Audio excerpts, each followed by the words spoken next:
नमस्कार दोस्तों, स्वागत है आप सभी लोग का आपके अपने YouTube channel live study Allahabad पर। तो दोस्तों, जैसा कि आपको पता है कि प्रत्येक शाम को 7 बजे से हम लोग Uttar Pradesh TGT PGT, Jharkhand TGT PGT, Madhya Pradesh state, Madhya Pradesh SET, UGC NET, LT grade, GIC lecturer और उत्तराखंड लेक्चर के प्रीवियस ईयर क्वेश्चन पेपर को देखते हैं। और साथ ही साथ दोस्तों, इस सेशन में हम लोग ऐसे प्रश्नों का भी समावेश करते हैं जो प्रश्न इन परीक्षाओं के दृष्टिकोण से महत्वपूर्ण होते हैं। वही इकोनॉमिक्स की जो हमारी दूसरी क्लास होती है वो लाइव स्टडी इलाहाबाद के मोबाइल एप्लीकेशन पे होती है, जिसका लिंक आपको डिस्क्रिप्शन बॉक्स में दिया गया है। तो अगर जो आपने अभी तक एप्लीकेशन को डाउनलोड नहीं किया है तो जरूर डाउनलोड कर लीजिए। यहाँ पे दोस्तों आपको इकोनॉमिक्स के सारे कॉन्सेप्ट पढ़ाए जाते हैं, क्योंकि इकोनॉमिक्स का कॉन्सेप्ट पढ़ना दोस्तों बहुत ही जरूरी है। जब तक आपके कॉन्सेप्ट क्लियर नहीं होते हैं तब तक ऑब्जेक्टिव क्वेश्चन को सॉल्व करने में बहुत सारी कठिनाइयों का सामना करना पड़ता है। साथ ही साथ दोस्तों, यहाँ पे आपको इकोनॉमिक्स के कंप्लीट नोट्स दिए जा रहे हैं, क्योंकि नोट्स पढ़ना बहुत ही जरूरी होता है। और इकोनॉमिक्स के छात्रों के साथ एक समस्या होती है कि या तो इकोनॉमिक्स के नोट मिलते नहीं है, या मिल भी जाते हैं तो इतने कॉम्प्लिकेटेड होते हैं कि समझ में नहीं आता है क्या पढ़ना है क्या छोड़ना है। तो सिंपल सटीक साधारण भाषा में आपको कंप्लीट इकोनॉमिक्स के नोट्स दिए जा रहे हैं। साथ ही साथ दोस्तों, आपको यहाँ पे टेस्ट सीरीज दिया जा रहा है। टेस्ट दीजिए, समय समय पे अपना इवैल्यूएशन करिए कि आपकी तैयारी कैसी चल रही है, आपके एग्जाम में किस प्रकार के प्रश्न पूछे जाते हैं। फिर आपको प्रीवियस ईयर के क्वेश्चन पेपर और दोस्तों आपका करंट भी कवर कराना हमारी जिम्मेदारी है। तो बस दोस्तों, अगर जो इस प्रोसेस को ठीक तरीके से आप फॉलो करते रहे तो मैं जिम्मेदारी और विश्वास से कह सकता हूँ कि बहुत ही कम समय में कंप्लीट इकोनॉमिक्स को आप ठीक तरीके से समझ सकते हैं। तो दोस्तों, हमारी जो और सबसे बड़ी बात है कि वैलिडिटी आपको आपकी लाइफ टाइम है। इट मीन्स एक बार कोर्स परचेज करेंगे तो आप तब तक हमारे साथ बने रहेंगे जब तक कि आपका सिलेक्शन नहीं हो जाता है। हमारी जो बैच चल रही है उत्तर प्रदेश टीजीटी पीजीटी के लिए, झारखंड टीजीटी पीजीटी के लिए, झारखंड पीजीटी का एग्जाम डेट आ गया है। यथाशीघ्र एडमिशन लेकर के तैयारी शुरू कर दीजिए।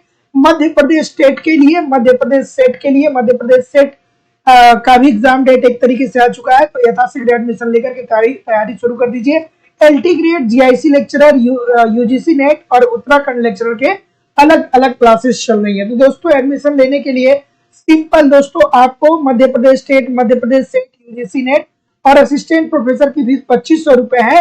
उत्तर Pradesh TGT PGT, Jharkhand TGT PGT और उत्तराखंड लेक्चरर का जो फीस है और अन्य परीक्षाओं की जो फीस है वो केवल और केवल 2000 रुपया। तो दोस्तों, आपको इस नंबर पे गूगल पे, फोन पे या पेटीएम के माध्यम से फीस पेमेंट करनी होगी और इसका स्क्रीनशॉट इसी व्हाट्सएप नंबर पे सेंड करना होगा। सेम नंबर नीचे आ रहा है, या आप दोस्तों डिस्क्रिप्शन बॉक्स में एप्लीकेशन का लिंक है, एप्लीकेशन को डाउनलोड करके डायरेक्ट भी वहां से कोर्स को परचेज कर सकते हैं। कोई भी इंक्वायरी होगी तो इस नंबर पे कॉल कर सकते हैं या व्हाट्सएप मैसेज कर सकते हैं। अलग से अगर जो आपको टेस्ट सीरीज चाहिए, प्रीवियस के क्वेश्चन पेपर, करंट अलग से कुछ भी चाहिए तो वो भी उपलब्ध करा दिया जाएगा। तो चलिए, तो पहला प्रश्न दोस्तों आपके सामने ये रहा कि सीमांत लागत स्वतंत्र होती है। सीमांत लागत किससे स्वतंत्र होता है, कमेंट करके बता दीजिएगा सर। बिल्कुल ठीक है। सीमांत लागत होता क्या है? सीमांत लागत क्या होता है? फॉर्मूला जितने लोग भी हैं जुड़े हैं सभी लोग कमेंट करके बताइए कि सीमांत लागत का फॉर्मूला क्या होता है। बिल्कुल ठीक है। ऑप्शन नंबर क्या आ रहा है भाई? ऑप्शन नंबर क्या आ रहा है? बिल्कुल ठीक है, बिल्कुल ठीक है, बिल्कुल ठीक है। तो जैसा कि मैं देख पा रहा हूं, क्या बोल रहे हैं, कुछ लोग बी बोल रहे हैं, मैक्सिमम लोग बी बोल रहे हैं। हाँ, तो बताइए, इजी सी बात है, सीमांत लागत क्या होता है? तो आप कहेंगे कि सर जी, सीमांत लागत से आशय कुल लागत में परिवर्तन की उस मात्रा से है। सीमांत लागत से आशय कुल लागत में परिवर्तन की उस मात्रा से है जो एक अतिरिक्त इकाई के उत्पादन के फलस्वरूप होता है। अर्थात क्या होता है दोस्तों? होता है MCN is equal to TC minus TCN minus 1। ठीक है, TCN माइनस TCN माइनस 1। तो ये जो होता है दोस्तों, सीमांत स्वतंत्र लागत जो होता है वो स्थिर लागत से स्वतंत्र होता है। तो जितने लोग भी ऑप्शन नंबर बी बोल रहे हैं, सभी लोग बी ही बोल रहे हैं ना, तो जितने लोग भी बी बोल रहे हैं सभी लोग का उत्तर यहाँ पे एब्सोल्युटली बिल्कुल 100% ठीक हो जाएगा। और लागत क्या होता है? कुल लागत इज इक्वल टू क्या होता है? कुल लागत इज इक्वल टू स्थिर लागत और परिवर्तनशील लागत। स्थिर लागत में क्या आता है? श्रम, ठीक है, भूमि, पूंजी, ठीक है। तकनीकी ये स्थिर लागत, और परिवर्तनशील लागत में क्या आता है कि आप इन चीजों में विस्तार कर रहे हैं, श्रम का विस्तार कर रहे हैं, पूंजी का विस्तार कर रहे हैं, इन सारी चीजों का जब आप विस्तार करते हैं तो इसे परिवर्तनशील लागत में रखा जाता है। अगला प्रश्न कि उत्पादन के किसी साधन की अवसर लागत होती है। बढ़िया सा प्रश्न है सर, बता दीजिए। और सभी लोगों से निवेदन है कि एक बार वीडियो को लाइक और शेयर जरूर कर दिया करिए, इतने सारे लोग क्लास देख रहे हैं फिर भी लाइक और शेयर की संख्या इतनी कम क्यों रहती है भैया। ऑफलाइन भी इतने सारे लोग देखते हैं, जो लोग ऑफलाइन भी देखते हैं थोड़ा लाइक शेयर कर दिया करिए। बिल्कुल ठीक है, बिल्कुल ठीक है। ऑप्शन नंबर क्या बोल रहे हैं? बिल्कुल, तो जैसा कि मैं देख पा रहा हूं क्या उत्तर आ रहा है भाई। ऑप्शन नंबर कुछ लोग डी बोल रहे हैं, और कोई? अरे भाई अवसर लागत में क्या होता है? अवसर लागत क्या होता है? इतने सारे लोग गलत कर रहे हैं।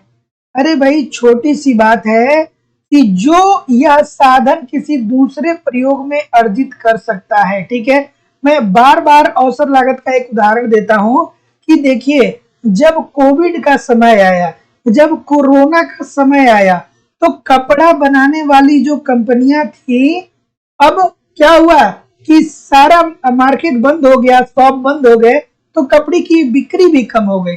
और उनके पास टेक्नोलॉजी थी और उनके पास क्या थे, कपड़े भी थे, तो उसी कपड़े को वो क्या करने लगे, उसी कपड़े से वो मास्क बनाने लगे। तो वो क्या करने लगे, मास्क बेचने लगे। तो जब कपड़े से उनको आमदनी नहीं मिल रही थी तो उन्होंने अवसर का लाभ उठाया और ये देखा कि भैया ऐसा है कि मास्क की बिक्री बहुत ज्यादा हो रही है, तो उन्होंने मास्क बनाना प्रारंभ कर दिया और उससे उन्हें बेनिफिट भी हुआ। तो जितने लोग भी ऑप्शन नंबर सी बोल रहे हैं सभी लोग का उत्तर बिल्कुल ठीक है। तो उत्पादन की किसी साधन की अवसर लागत है जो यह साधन किसी दूसरे प्रयोग में अर्जित कर सकता है। अगला प्रश्न, पूर्ण प्रतियोगिता व दीर्घकाल में फर्म द्वारा अर्जित अपसामान्य लाभ में हितोहित हो जाने का कारण क्या है? बिल्कुल ठीक है, क्या उत्तर होगा भाई? क्या बोल रहे हैं? हाँ, हैबरलर साहब अवसर लाभ की बात बोलते हैं। क्या उत्तर होगा? क्या बोल रहे हैं?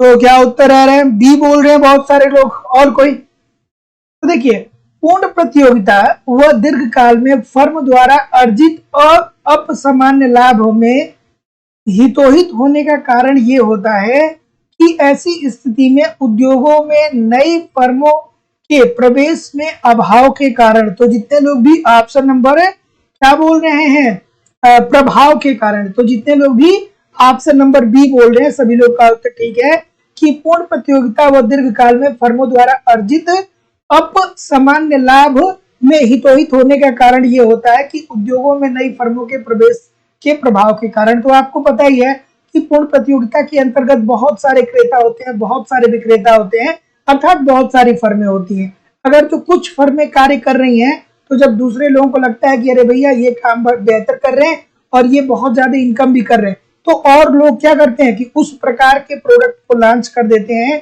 और फिर दीर्घकाल में क्या होता है, सबको सामान्य लाभ ही मिलता है। तो जैसा कि मैं देख पा रहा हूं बी जितने लोग भी बोल रहे हैं ठीक बोल रहे हैं। अगला, ब्याज विशुद्ध रूप से एक मौद्रिक घटना है, क्या होगा सर? इजी सी बात है, बढ़िया सा प्रश्न है। इसने कहा था कि ब्याज दर एक विशुद्ध मौद्रिक घटना है, याद आ रहा है? मतलब ब्याज दर जो होता है, ब्याज जो मिलता है वो केवल और केवल मुद्रा के कारण मिलता है। जैसे प्रतिष्ठित अर्थशास्त्रियों ने कहा कि ब्याज दर जो होता है उसमें वास्तविक कारक भी होते हैं और मुद्रा भी होता है। लेकिन जब किन्स साहब आते हैं अपना तरलता अधिमान सिद्धांत देते हैं तो कहते हैं कि देखिए ब्याज जो मिलता है ना वो केवल केवल केवल और केवल मौद्रिक चर पे निर्भर करता है, अर्थात मुद्रा के कारण ही जो होता है वो ब्याज दर मिलता है। तो जितने लोग भी तरलता अधिमान सिद्धांत बोल रहे हैं सभी लोग का उत्तर ठीक है। ये कौन देता है? ये किन्स साहब देते हैं। तो जितने लोग भी बी बोल रहे हैं सभी लोग का उत्तर यहाँ पे बिल्कुल ठीक हो जाएगा। अगला, द्विक्षेत्रीय प्रारूप में फिशर साहब ने क्या कहा था, ब्याज क्यों मिलता है, याद आ रहा है? फिशर साहब ने कहा था कि ब्याज दर क्या मिलता है, ब्याज दर समय अधिमान का प्रतिफल है। समय अधिमान, याद रखिएगा, समय अधिमान। ये कौन बोलता है, ये बोलते हैं हमारे फिशर साहब।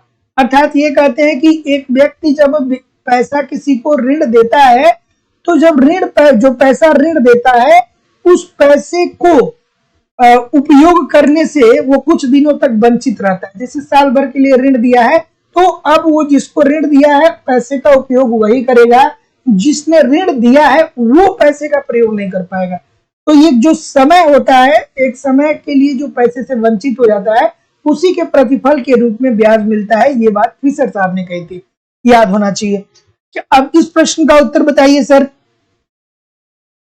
कि द्विक्षेत्रीय प्रारूप में आय का चक्रीय प्रवाह प्रदर्शित करता है। तो द्विक्षेत्रीय प्रारूप में आय का चक्रीय प्रवाह प्रस्तुत करता है। बिल्कुल ठीक है, थोड़ा आराम से करिए भैया। अरे भाई, घरेलू तथा व्यापारिक क्षेत्रों द्वारा रखी गई मुद्रा की मात्रा, केवल मुद्रा की मात्रा की बात होती है क्या सर? इतने सारे लोग गलत कर रहे हैं। अरे भाई, द्विक्षेत्रीय प्रारूप में आय का चक्रीय प्रवाह जो होता है वो घरेलू एवं व्यापारिक क्षेत्रों के बीच बहाव की बात करता है। एक तरफ ये रखते हैं घरेलू क्षेत्र, ठीक है, और दूसरे तरफ ये रखते हैं व्यापारिक क्षेत्र,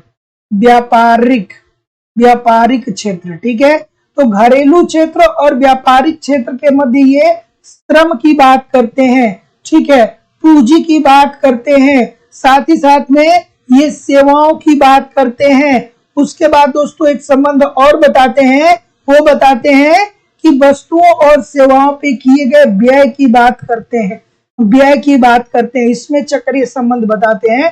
तो याद रखिएगा कि द्विक्षेत्रीय प्रारूप में आय का चक्रीय प्रवाह जो होता है वो घरेलू तथा व्यापारिक क्षेत्रों के बीच बहाव बताता है, कि घरेलू क्षेत्र से कैसे श्रम पूंजी होता है, श्रम होता है या सेवाएं होती हैं, वो कैसे व्यापारिक क्षेत्रों की तरफ जाती हैं, और व्यापारिक क्षेत्रों से व्यय जो होता है वस्तुओं और सेवाओं पे व्यय, वो किस तरीके से घरेलू क्षेत्र की तरफ क्या होता है, प्रवाहित होता है। ये बात आपको समझ में आ रही है कि नहीं आ रही है? देखिए, अगर जो नहीं आ रही है तो मैं बहुत आसान भाषा में बता रहा हूँ, एक लाइन में बता रहा हूँ, आराम से समझ जाइएगा। तो द्विक्षेत्रीय प्रारूप के अंतर्गत ये कहा गया कि एक तरफ घरेलू क्षेत्र है, दूसरे तरफ व्यापारिक क्षेत्र है। तो ये जो घरेलू क्षेत्र है ना, इस घरेलू क्षेत्र से लोग स्थानांतरित होते हैं व्यापारिक क्षेत्रों की तरफ, अर्थात जो श्रम होता है, जो पूंजी होती है, जो सेवाएं होती है, वो व्यापारिक क्षेत्र की तरफ हस्तांतरित होती है। और फिर जब यहाँ पे व्यापार होता है तो व्यापारिक क्षेत्रों से घरेलू क्षेत्रों के तरफ वस्तुएं और सेवाएं जो होती हैं वो स्थानांतरित होती है। तो जितने लोग भी ऑप्शन नंबर क्या बोल रहे हैं, ये बोल रहे हैं, बिल्कुल ठीक बोल रहे हैं। अगला, बिल्कुल अगला प्रश्न ये रहा। सभी लोगों से निवेदन है कि वीडियो को लाइक और शेयर कर दिया करिए। सभी लोगों से निवेदन है कि वीडियो को लाइक और शेयर कर दिया करिए। चलिए, वास्तविक राष्ट्रीय आय में वृद्धि होती है जबकि, क्या उत्तर होगा भाई? और देखिए, जितना आज तक अगर जो आपने इतना पेशेंसफुली पढ़ाई कर लिया है तो ये बहुत ही क्रूशियल मोड है। यहाँ पे कोई भी लापरवाही मत बरतिएगा। चाहे किसी भी स्टेट की बात करें, उत्तर प्रदेश की बात करें, झारखंड की बात करें, मध्य प्रदेश की बात करें, सारी परीक्षाएं सामने दिख रही हैं। इस टाइम लापरवाही करने का मतलब कि जो आपने पीछे जितने भी प्रयत्न किए हैं वो सारे प्रयत्न व्यर्थ चले जाएंगे, ठीक है। तो यार, ये बहुत ही बेहतरीन टाइम है, यहाँ पे आपको थोड़ा भी चीजों को मिस नहीं करना है, लगातार पढ़ना है, कंटिन्यू पढ़ना है। कुछ महीनों की और बात है, थोड़ा सा मेहनत कर लीजिए, नौकरी मिल जाएगी, सब कुछ बेहतर हो जाएगा। क्या उत्तर होगा भाई? ऑप्शन नंबर, तो जैसा कि मैं देख पा रहा हूँ सभी लोग डी बोल रहे हैं कि सर जी, वास्तविक राष्ट्रीय आय में वृद्धि होने का मतलब ये हो रहा है कि अर्थव्यवस्था में कुल उत्पादन का स्तर बढ़ रहा है, ठीक है भैया। क्या हम कैसे कहते हैं कि राष्ट्रीय आय में, हमारे देश की राष्ट्रीय आय कैसे बढ़ती है? राष्ट्रीय आय क्या होता है? कुल वस्तुओं और सेवाओं के कुल वस्तुओं, राष्ट्रीय आय के अंतर्गत हम किसको शामिल करते हैं? कुल वस्तुओं और सेवाओं के मौद्रिक मूल्य को ही तो हम राष्ट्रीय आय के अंतर्गत शामिल करते हैं एक वर्ष के अंदर। ठीक है, तो अगर जो कुल उत्पादन बढ़ रहा है तो इसका मतलब कि क्या हो रहा है? राष्ट्रीय आय में वृद्धि हो रही है। इजी सी बात है। अगला प्रश्न आपके सामने ये रहा, उत्पादन कब बढ़ेगा? उत्पादन कब बढ़ेगा? जब मांग व पूर्ति क्रियाशील होगा, मतलब मांग भी बढ़ रहा है, पूर्ति भी बढ़ रहा है। अगला प्रश्न आपके सामने ये रहा, शुद्ध राष्ट्रीय उत्पादन अर्थात एनएनपी जो होता है वो किसके बराबर होता है? एनएनपी किसके बराबर होता है सर? शुद्ध राष्ट्रीय उत्पादन किसके बराबर होता है? कमेंट करके बताइए। बोलता हूं कॉपी पेन हो तो लिख लिया करिए, कॉपी पेन हो तो लिख लिया करिए, लेकिन कौन लिखेगा? सर लिख ही रहे हैं, बस देख लेंगे, याद हो जाएगा। तो शुद्ध राष्ट्रीय उत्पादन जो है क्या होता है? बिल्कुल ठीक है। तो जितने लोग भी सी बोल रहे हैं कि सर जी जो जीएनपी होता है उसमें से हम मूल्यह्रास को घटा देते हैं। अच्छा, मूल्यह्रास को और क्या बोला जाता है? कमेंट करके जरूर बताइएगा। तो मूल्यह्रास को हम और किस तरीके से इंडिकेट कर सकते हैं, या पूंजी ह्रास को हम किस तरीके से और इंडिकेट कर सकते हैं? ठीक है, तो शुद्ध राष्ट्रीय उत्पाद अर्थात एनएनपी जो होता है वो बराबर होता है जीएनपी माइनस पूंजी ह्रास के। तो जितने लोग भी सी बोल रहे हैं सभी लोग का उत्तर यहाँ पे बिल्कुल ठीक हो जाएगा। अगला प्रश्न, एक काल्पनिक अर्थव्यवस्था के लिए शुद्ध राष्ट्रीय उत्पाद का मान 10,000 करोड़ है, प्रत्यक्ष कर 1500 करोड़ है और सब्सिडी जो है वो 800 करोड़ है, तो राष्ट्रीय आय का मान होगा, बिल्कुल ठीक है, उसे घिसावट व्यय भी बोला जाता है या टूट फूट व्यय भी बोला जाता है। क्यों बोला जाता है? कहा जाता है कि भैया मशीन में क्या होगा, एक साल अगर जो मशीन कार्य करेगा तो कहीं ना कहीं उसमें कुछ ना कुछ घिसावट आएगी, उसका मोबिल बदलना पड़ेगा, उसका ऑयल बदलना पड़ेगा। तो इस प्रकार से जो उसका मेंटेनेंस कास्ट होता है उसे ही हम घिसावट व्यय के अंतर्गत सम्मिलित करते हैं। अगला प्रश्न आपके सामने ये रहा। चलिए सच्ची सच्ची बताइए कितने लोग को पता है कि इसका उत्तर कैसे आएगा? बहुत सारे लोग रट लिए होंगे कि सर जी 9300 करोड़ आएगा।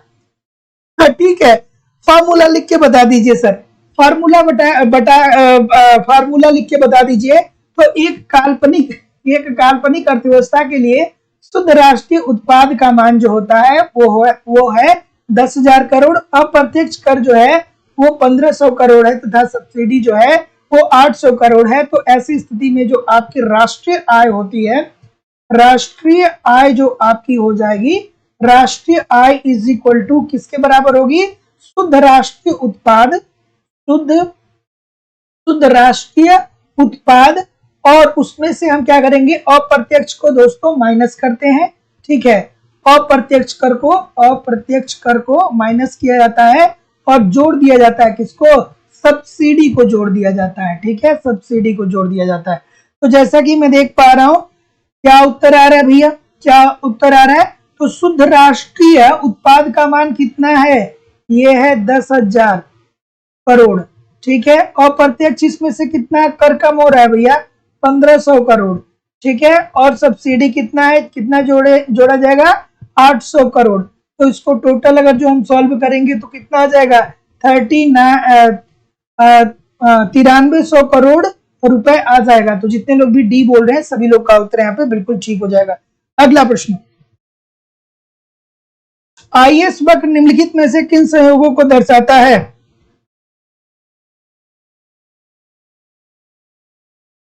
बिंसु पांडे जी कह रहे हैं सर जी आपका प्रयास बहुत ही सराहनीय है, विशेषकर ग्रामीण क्षेत्रों में रहने वाले लोगों के लिए। अरे भाई मैं प्रयास कर रहा हूं तो आप भी प्रयास करिए, है ना? मैं प्रयास कर रहा हूं तो आप भी तो प्रयास करिए। जब मैं कर सकता हूं तो आप क्यों नहीं कर सकते हैं? रेगुलर क्लास पढ़िए, बहुत मजा आएगा, है ना? क्या उत्तर आ रहा है भाई? कि आईएस पर देखिए, मुझे संतुष्टि तभी मिलेगी ना जब आप सिलेक्शन ले लेंगे और कहेंगे कि सर हमारा सिलेक्शन हो गया। फिर अंदर से यार बहुत आनंद होता है, बहुत आनंदित होता है आदमी, लगता है कि यार चलो मतलब अब जिसका भी सिलेक्शन हुआ है, ये बात सही है कि वो जिससे पढ़ता है बहुत याद नहीं रहता है, वो अपनी जिंदगी में व्यस्त हो जाता है। लेकिन जिंदगी के बहुत सारे मोड़ ऐसे आते हैं जहाँ पे याद आता है कि यार वो टीचर जो था मुझे पढ़ाया था, वो टीचर था जिसकी वजह से हमने क्या किया कि थोड़ा बहुत प्रयास किया, थोड़ी बहुत चीजें मुझे समझ में आने लगी, तो हमारा सिलेक्शन हो गया। तो बस यही उपलब्धि है। अदरवाइज तो इकोनॉमिक्स आप जानते ही हैं, तो मांग वो पूर्ति तो हर जगह चलती रहेगी, ठीक है, मांग पूर्ति तो हर जगह चलती रहेगी, ठीक है। और क्या क्या होता है कि पूरी अर्थव्यवस्था ही मुद्रा पे चल रही है। चलिए इस प्रश्न का उत्तर करिए कि आईएएस वक्र निम्नलिखित में से किन संयोगों को दर्शाता है। तो जैसा कि मैं देख पा रहा हूं, क्या उत्तर आ रहा है सर? ऑप्शन नंबर, बिल्कुल ठीक है, बिल्कुल ठीक है, बिल्कुल ठीक है, बिल्कुल ठीक है, बिल्कुल ठीक है। क्या बोल रहे हैं सर जी? ए बोल रहे हैं, ये बोल रहे हैं क्या? अगर जो आप ए बोल रहे हैं सर तो बहुत अच्छा बोल रहे हैं कि आईएएस वक्र जो है ये ऊंची ब्याज दर तथा नीचे आय के स्तर के बीच के संबंध को बताता है। और यहाँ पे क्या होता है दोस्तों, याद होना चाहिए कि यहाँ पे बचत जो होता है वो निवेश के बराबर होता है। सच्ची सच्ची बताइएगा किसको किसको याद आया। अगर जो आप कॉन्सेप्ट पढ़े होंगे तो ये बात आपको पता होगी। तो जितने लोग भी ऑप्शन नंबर क्या बोल रहे हैं, ये बोल रहे हैं, बिल्कुल ठीक है। तो याद रखिएगा कि आईएएस वक्र जो है वो ऊंची ब्याज दर तथा नीची आय के स्तर के मध्य संयोग को बताता है। और यहाँ पे क्या होता है कि ब्याज जो बचत होता है वो निवेश के बराबर होता है। अगला प्रश्न, निम्नलिखित में से कौन सा है केन्स के उपभोग फलन के लिए सत्य है? भैया केन्स साहब का उपभोग फलन आ गया, भूल गए होंगे आप लोग। बहुत दिन बाद ये प्रश्न आ रहा है, 10-15 दिन बाद ये प्रश्न आ रहा है, कई सारे लोग भूल गए होंगे। चलिए आज याद आ जाएगा केन्स साहब क्या कहते हैं उपभोग फलन के अंतर्गत। चलिए बता दीजिए सर ऑप्शन नंबर। तो जितने लोग भी क्या बोल रहे हैं भाई, बिल्कुल ठीक है, याद है, नहीं भूला, ठीक है, अच्छा। चलिए आई होप कि सबको पता है, सभी लोग डी बता रहे हैं, ठीक बता रहे हैं। तो देखिए केन्स साहब अपने उपभोग फलन के अंतर्गत क्या कहते हैं, वो ये कहते हैं कि जब किसी व्यक्ति की आय में वृद्धि होती है तो आय में वृद्धि जिस अनुपात में होती है उस अनुपात से उसके व्यय में वृद्धि नहीं हो पाती है, ठीक है। आय बहुत ज्यादा हो जाता है और व्यय उस अनुपात में नहीं बढ़ पाता है। तो उपभोग में व्यय आय वृद्धि से कम तीव्रता से होती है। मतलब मान लीजिए कि आज आपके पास 1 रुपये नहीं है, फिर भी आप महीने का 4-5 हजार रुपए कम से कम खर्च कर देते हैं, 5 हजार रुपए मिनिमम खर्च कर ही देते हैं अपने ऊपर। तो नहीं पैसा है तो भी 5 हजार खर्च कर रहे हैं। सोचिए 1 लाख रुपए आपके पास जब आने लगेगा, तो अभी तो रेशियो निकालेंगे तो आप माइनस में चल रहे हैं, लेकिन 1 लाख रुपए आने लगेगा तो कितना उपभोग करेंगे? बहुत करेंगे, 50 हजार करेंगे, फिर भी 50% आपकी बचत होगी। अभी तो आप ऋणात्मक दर में चल रहे हैं। तो जितने लोग भी डी बोल रहे हैं सभी लोग का उत्तर यहाँ पे बिल्कुल ठीक हो जाएगा। अगला प्रश्न आपके सामने ये रहा, बिल्कुल ठीक है, क्या उत्तर आएगा भाई? बिल्कुल ठीक है, बिल्कुल ठीक है, बिल्कुल ठीक है। तो केन्स साहब अपने उपभोग फलन में क्या कहते हैं कि जब आपकी आय में वृद्धि होती है तो आय में वृद्धि होने के साथ साथ आपका उपभोग व्यय भी बढ़ता है, लेकिन जिस अनुपात में आपका आय बढ़ रहा है, जितनी तेजी से आपके आय में वृद्धि हो रही है उतनी तेजी से आपके उपभोग पर व्यय नहीं होता है। क्या उत्तर आ रहा है सर? डी बोल रहे हैं सभी लोग कि निम्नलिखित में से किसने मुद्रा को कल्याण के मापने का पैमाना बताया? और किसने कहा? पीगू सर याद आने चाहिए, किसने कहा कि राष्ट्रीय आय की गणना करते समय उन्हीं वस्तुओं को शामिल करना चाहिए जिसे मुद्रा रूपी पैमाने में मापा जा सके। अर्थात जब राष्ट्रीय आय की गणना करनी चाहिए तो वहां पे ये देखना चाहिए कि जो वस्तुएं मुद्रा रूपी पैमाने में मापी जा सकती हैं उन्हीं को राष्ट्रीय आय के अंतर्गत रखना चाहिए। तो ये बात भी हमारे पीगू साहब बोलते हैं। फिर बोलते हैं कि भैया अगर जो अर्थव्यवस्था में पूर्ण रोजगार की प्राप्ति आपको करनी है तो मौद्रिक मजदूरी में कटौती करना पड़ेगा। ये 3-4 बात आपको याद आनी चाहिए।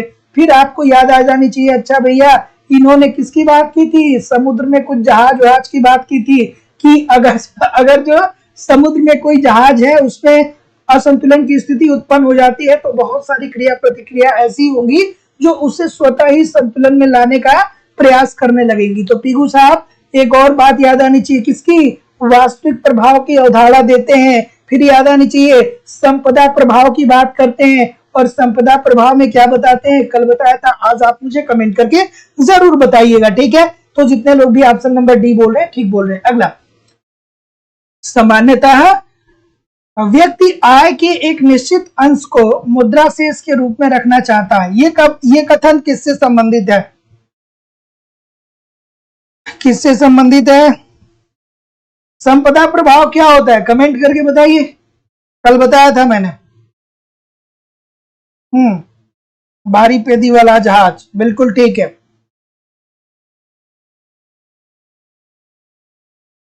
अच्छा, पीगू साहब को मौद्रिक अर्थशास्त्रियों के अंतर्गत शामिल किया जाता है? पीगू साहब को मौद्रिक अर्थशास्त्रियों के अंतर्गत शामिल किया जाता है? यस नो में बताइए मुझे थोड़ा सा, क्या बोल रहे हैं सर?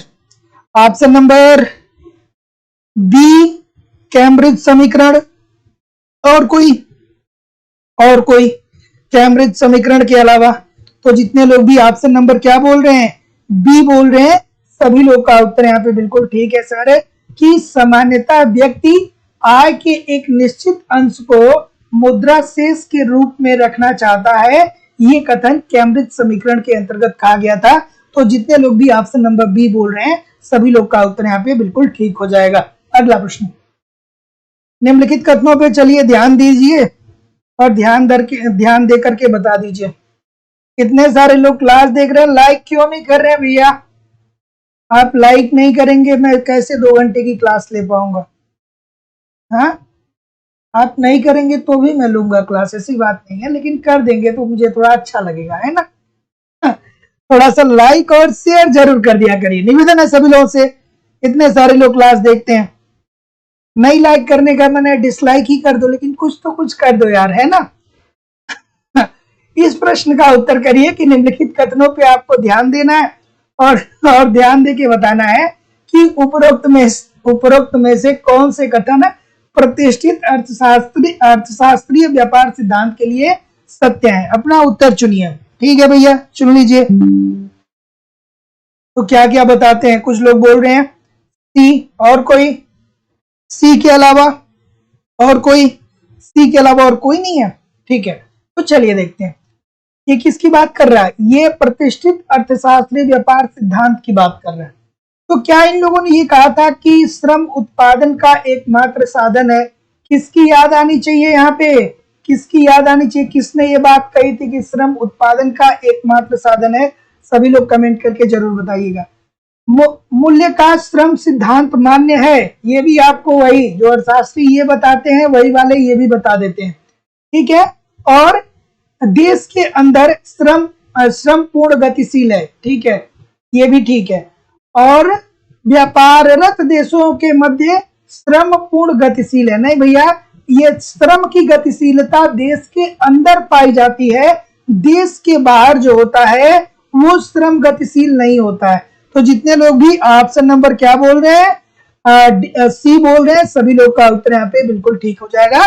तो ये किसका स्टेटमेंट है दोस्तों, ये डेविड रिकार्डो साहब अपने थियरी में बताते हैं, ठीक है। रिकार्डो साहब जो है वो अपने थियरी में बताते हैं। तो जितने लोग भी सी बोल रहे हैं ठीक बोल रहे हैं। अगला, समता का नियम सर्वाधिक पूरा होता है, किस थियरी के अंतर्गत सर? समता का नियम, एक यहाँ पे और ऑप्शन में आपको दे रहा हूं, सार्वजनिक आय, सार्वजनिक व्यय, सार्वजनिक व्यय, कमेंट करके बताइएगा क्या उत्तर होगा भाई। समता का नियम किसने दिया था सर? दिया तो बहुत सारे लोगों ने, लेकिन आपको क्या याद आना चाहिए, क्या याद आना चाहिए भैया? आपको याद आने चाहिए कौन, ये साहब एडम स्मिथ साहब, एडम स्मिथ साहब। इन्होंने करारोपण के सिद्धांत में 4 नियम दिए थे, ठीक है। किसका किसका किसका किसका कौन कौन सा सिद्धांत? निश्चितता का सिद्धांत, मितव्ययता का सिद्धांत, और और समानता का सिद्धांत, और एक और कौन था, कमेंट करके बता दीजिए। तो जितने लोग भी ऑप्शन नंबर क्या बोल रहे हैं, सार्वजनिक आय कर द्वारा, सभी लोग का उत्तर यहाँ पे बिल्कुल ठीक है। तो एडम स्मिथ साहब किसकी बात करते हैं, समता के नियम की बात करते हैं ना। कहते हैं ना कि भैया देखिए, टैक्स आप ऐसा लगाइए कि सभी व्यक्तियों का जो त्याग हो वो समान हो। ऐसा ना हो कि किसी व्यक्ति जो अमीर है उसका त्याग कम हो और जो गरीब हो उसका त्याग क्या हो, ज्यादा हो। तो सीमांत त्याग जो होना चाहिए वो समाज के सभी वर्गों का समान होना चाहिए। मतलब अगर जो टैक्स गरीब दे रहा है और अमीर दे रहा है, टैक्स गरीब भी दे रहा है अमीर भी दे रहा है एट अ टाइम, तो दोनों को उतनी ही हानि होनी चाहिए, ठीक है। ऐसा ना हो कि गरीब को ज्यादा हानि हो और अमीर को कम हानि हो। तो जितने लोग भी सी बोल रहे हैं सर, सभी लोग का उत्तर ठीक हो। ये केवल और केवल दोस्तों ऑप्शन नंबर सी होगा। Option number C according to the question this is the right answer हो जाएगा। अगला प्रश्न, मितव्ययता का नियम, बिल्कुल ठीक है।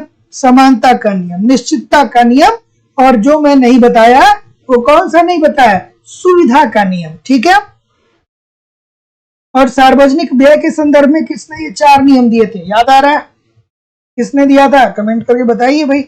अब तो पूरा घूमना चाहिए आपके दिमाग में, नहीं घूम रहा है तो थोड़ा सा कंसंट्रेट करिए दिमाग। अच्छा, अब ये बता दीजिए कि कर विवर्तन उस प्रक्रिया को दर्शाता है।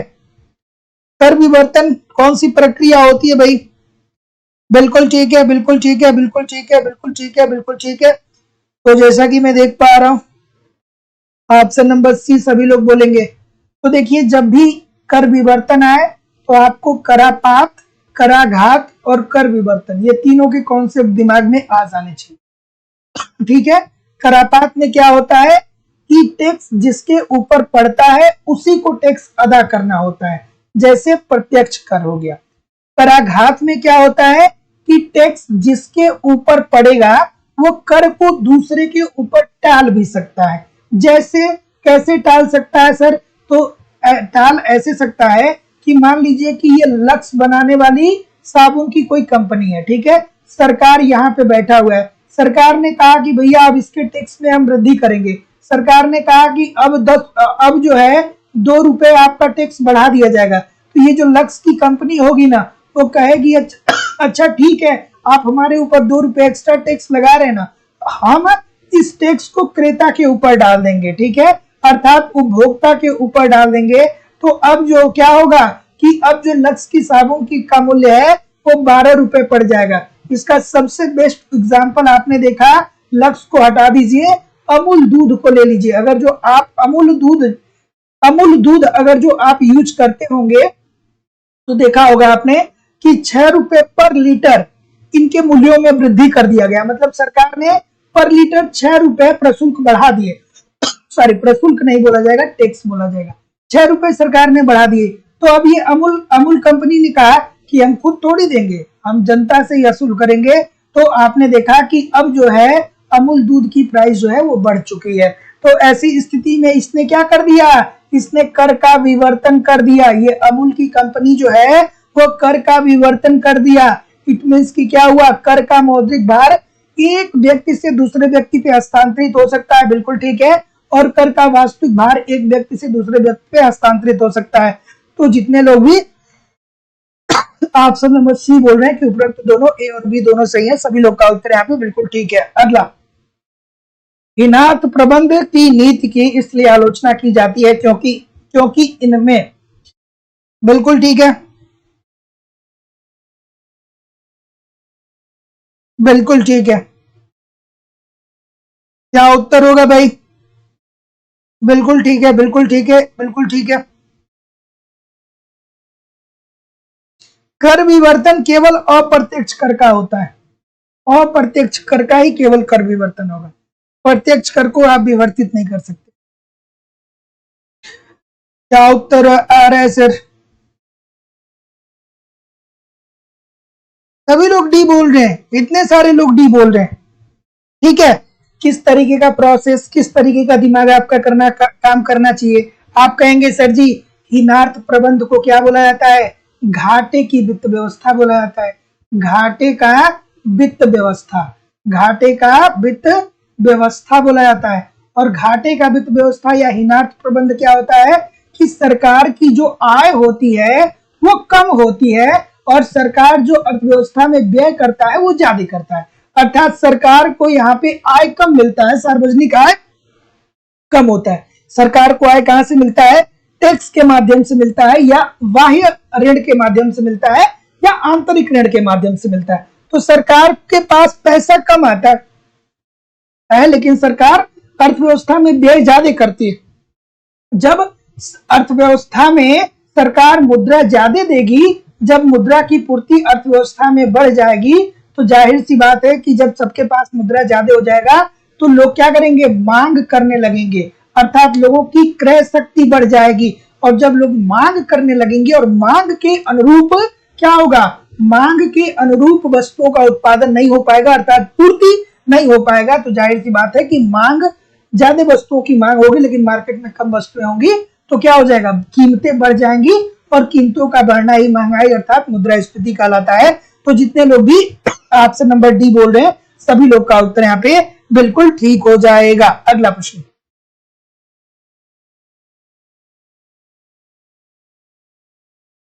अगला प्रश्न कि आय में परिवर्तन और निर्यात में परिवर्तन के अनुपात को कहते हैं। मुझे पता है कि बहुत सारे लोग को पता होगा, लेकिन कुछ लोग ऐसे भी होंगे जिनको नहीं पता होगा। सभी लोग ज्ञानी तो हैं नहीं इकोनॉमिक्स में, बहुत सारे लोग ऐसे हैं जो 5 साल बाद तैयारी कर रहे हैं, कोई 10 साल बाद तैयारी कर रहा है। ठीक है, तो ऐसी स्थिति में मैं अक्सर प्रयास करता हूं कि हर क्वेश्चन को थोड़ा बहुत बता दूं। वो मुझे पता है कि जो निरंतर मुझे ज्वाइन कर रहा है उसको पता होगा ये प्रश्न, लेकिन बहुत सारे लोग ऐसे भी आते हैं जिनको नहीं पता होता। क्या उत्तर होगा भाई? आपसे नंबर, आपसे नंबर, आपसे नंबर ए बोल रहे हैं सभी लोग। सॉरी, ये बोल रहे हैं विदेशी व्यापार गुणक। और कोई ए के अलावा? तो जितने लोग भी ए बोल रहे हैं सर सभी लोग का उत्तर यहाँ पे बिल्कुल ठीक है। तो आय में परिवर्तन और निर्यात में परिवर्तन के अनुपात को क्या बोलते हैं? विदेशी व्यापार गुणक। और विदेशी व्यापार गुणक क्या होता है दोस्तों? विदेशी व्यापार गुणक के अंतर्गत हम किन बातों का अध्ययन करते हैं? आपसे नंबर क्या बोल रहे हैं? सभी लोग यही बोल रहे हैं ना? बिल्कुल ठीक है, ठीक है। तो विदेशी व्यापार गुणक हमें क्या बताता है? विदेशी व्यापार गुणक हमें ये बताता है कि जब हम निर्यात करेंगे, अर्थात अपने देश में निर्मित वस्तुओं को दूसरे देश में ले जाकर के बेचेंगे, तो जब हम अपने निर्यात को बढ़ाएंगे तो हमारी जो राष्ट्रीय आय होगी उसमें भी वृद्धि आ जाएगा। तो अगर जो कोई राष्ट्र निर्यात करेगा तो अर्थात अपने देश में निर्मित वस्तुओं को दूसरे देश में ले जाकर के बेचेगा, तो ऐसी स्थिति में जो राष्ट्रीय आय होगी उसमें वृद्धि होगी। तो आय में परिवर्तन और निर्यात में परिवर्तन के अनुपात को ही दोस्तों विदेशी व्यापार गुणक बोलते हैं। तो जितने लोग भी ये बोल रहे हैं सभी लोग का उत्तर यहाँ पे बिल्कुल ठीक हो जाएगा। अगला क्या उत्तर होगा भाई? बिल्कुल ठीक है। आयात प्रशुल्क लगाने पर आयातित वस्तु की कीमत में वृद्धि की संभावना होती है। क्या ये बात सही है? और अगर जो ये बात सही है तो यह कीमत वृद्धि व्यापाररत देशों में वस्तु की मांग तथा पूर्ति की लोच पर निर्भर करती है। बढ़िया सा प्रश्न है, एक बार नहीं अनेकों बार दोस्तों ये प्रश्न पूछा जा चुका है, थोड़ा आराम से करिएगा। ठीक है, तो देखिए आयातित प्रशुल्क, ठीक है, देखिए आयातित प्रशुल्क का मतलब क्या हुआ कि ये चीन है और ये है हमारा देश भारत। ठीक है, तो चीन से जब हम होली के टाइम में क्या करते हैं, पिचकारी मंगाते हैं। आपको पता है कि चाइनीज पिचकारियां आती हैं, और दिवाली के टाइम में मतलब वस्तुएं तो बहुत मंगाते हैं, जैसे खिलौने हो गए, सब चाइना से आता है। ठीक है, लेकिन मतलब होली में आप देखते हैं पिचकारियां आती हैं, दिवाली में जो आप घर पे झालर लगाते हैं वो चाइना से आते हैं। तो सरकार ने पहले मान लीजिए कि चीन जो है वो मान लीजिए कि एक पिचकारी जो है वो 10 रुपए में दे रहा था, मतलब भारत में ला करके।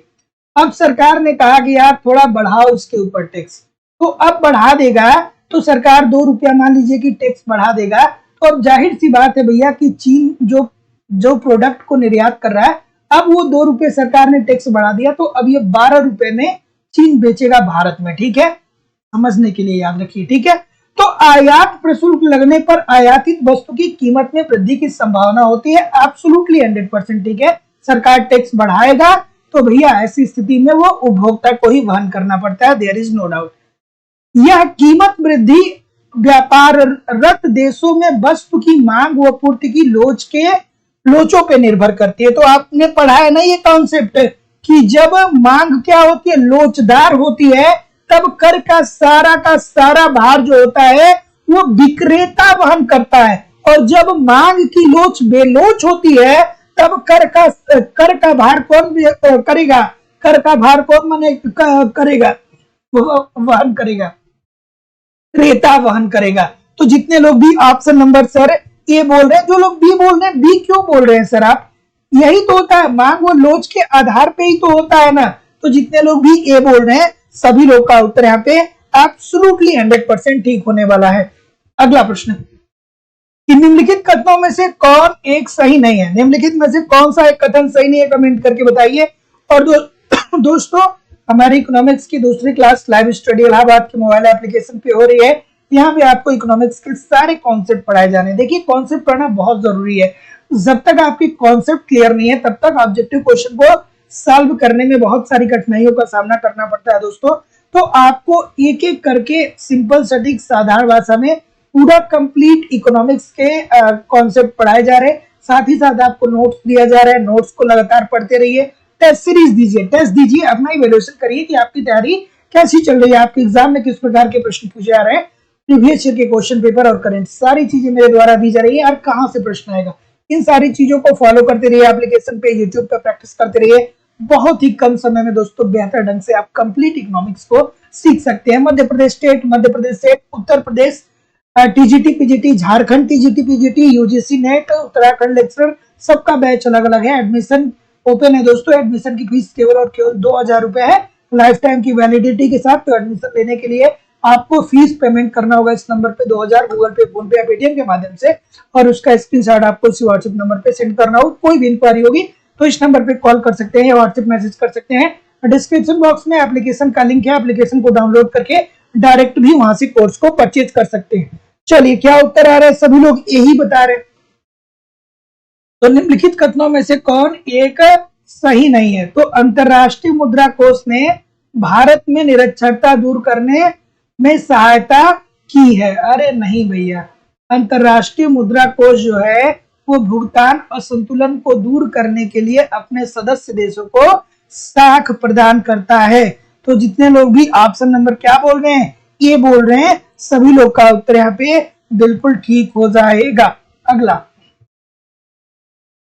निम्नलिखित में से किसने सोचा था कि पूंजीवाद भविष्य में निष्क्रिय शक्ति रह जाएगा? ठीक है, किसने कहा था?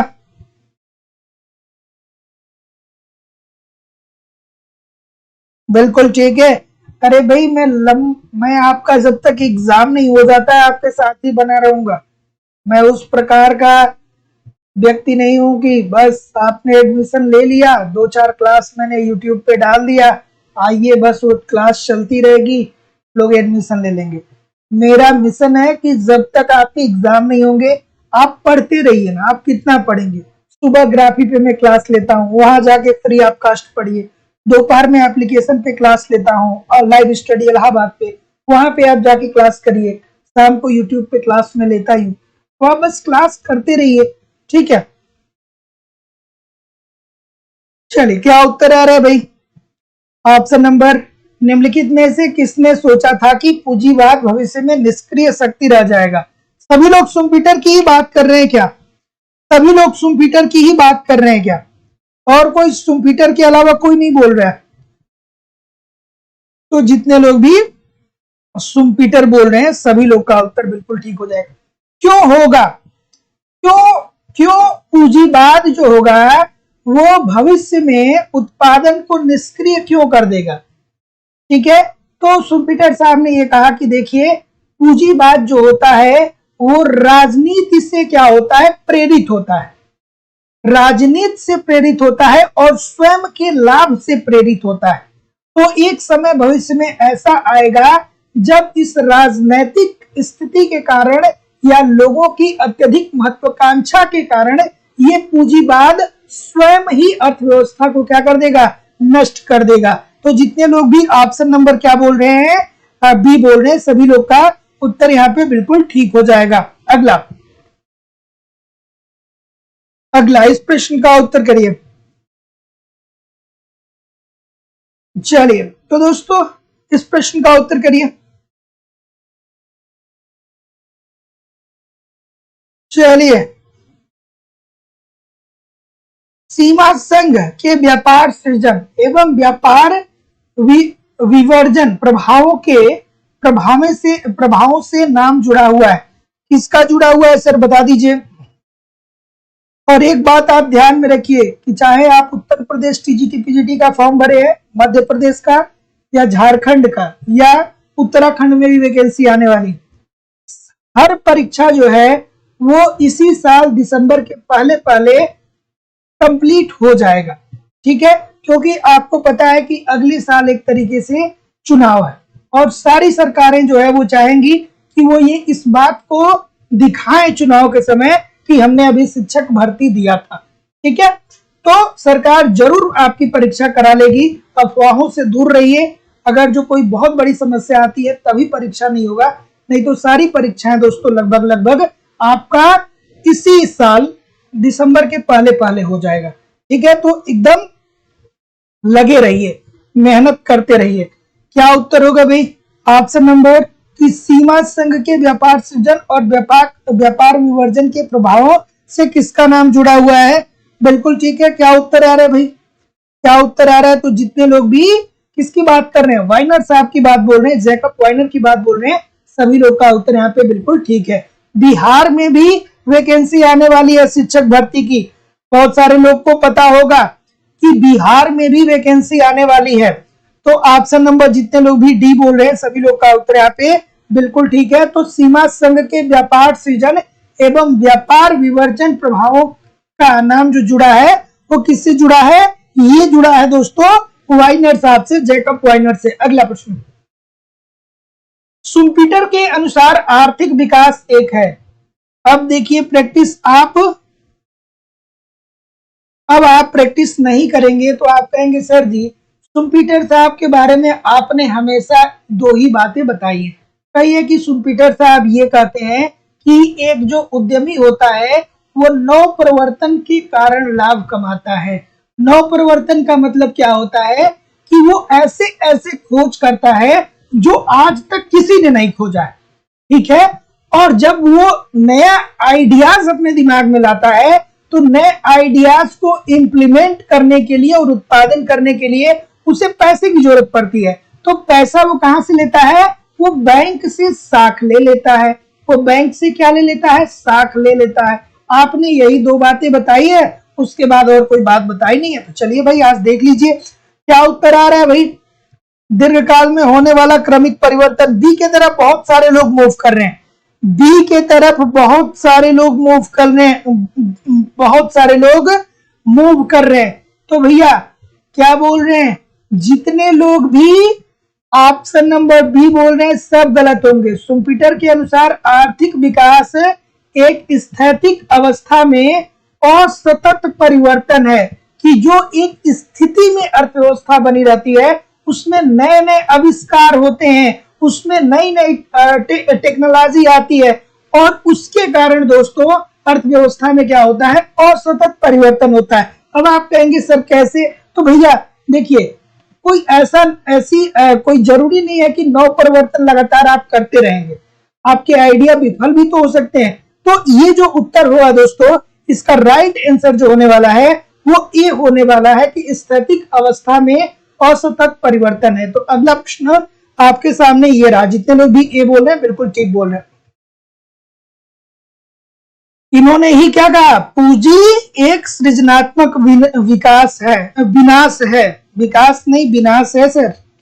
अगला प्रश्न, कि रोजेस्टीन रोडान के अनुसार अर्थव्यवस्था में विकास की सर्वोत्तम विधि है। रोडान साहब क्यों नहीं आएंगे, जरूर आएंगे, है ना। और रोडान साहब, सभी लोगों से निवेदन है कि वीडियो को लाइक और शेयर कर दिया करिए, और जिन लोगों ने भी चैनल को अभी तक सब्सक्राइब नहीं किया, आप चैनल को सब्सक्राइब करके बेल आइकन को जरूर क्लिक कर लीजिए। देखिए इतने सारे लोग क्लास देख रहे हैं, फिर भी लाइक और शेयर की संख्या बहुत कम है। ठीक है, क्या उत्तर आ रहा है भाई? सभी लोग सी बोल रहे हैं, बिल्कुल ठीक है। तो जितने लोग भी सी बोल रहे हैं कि रोजेस्टीन रोडान के अनुसार अर्थव्यवस्था के विकास की सर्वोत्तम विधि ये है, तो उन्होंने कहा कि देखिए, जो अल्प विकसित देश होते हैं ना, उस अल्प विकसित देश में लोगों की जो आय होती है वो बहुत कम होती है। ठीक है, उनकी आय जीवन निर्वाह आय के बराबर होती है, अर्थात वो लोग रोटी कपड़ा और मकान की व्यवस्था कैसे कैसे करके कर पाते हैं, तो अब उनके पास इतना पैसा नहीं होता है कि वो निवेश भी करें। तो ऐसी स्थिति में सरकार को क्या करना चाहिए, बड़े पैमाने पे निवेश करने चाहिए और हर क्षेत्र में निवेश करने चाहिए। ये कहां पे बताते हैं, बड़े धक्के के सिद्धांत के अंतर्गत बताते हैं। तो रोजेस्टीन रोडान ने कौन सी थियरी दी थी, बड़े धक्के का सिद्धांत, बड़े धक्के का सिद्धांत। ठीक है, इसमें कहा कि लोगों की निवेश क्षमता कम है, तो ऐसी स्थिति में सरकार को क्या करना चाहिए, बड़े पैमाने पे विनिवेश की जरूरत है। और फिर यहाँ पे आपको याद आ जाने चाहिए कौन, लेवेंस्टीन साहब। लेवेंस्टीन साहब क्या बताते हैं, न्यूनतम क्रांतिक सिद्धांत बताते हैं। न्यूनतम क्रांतिक सिद्धांत में वो क्या कहते हैं कि एक अल्प विकसित देश के लोगों की प्रति व्यक्ति आय बहुत कम होती है, वो प्रति व्यक्ति आय की बात करते हैं। कौन, लेवेंस्टीन साहब, न्यूनतम क्रांतिक प्रयास सिद्धांत के अंतर्गत। ठीक है, तो ऐसी स्थिति में उनका निवेश स्तर कम होता है, तो सरकार को क्या करना चाहिए, अर्थव्यवस्था में भी निवेश करना चाहिए, है ना।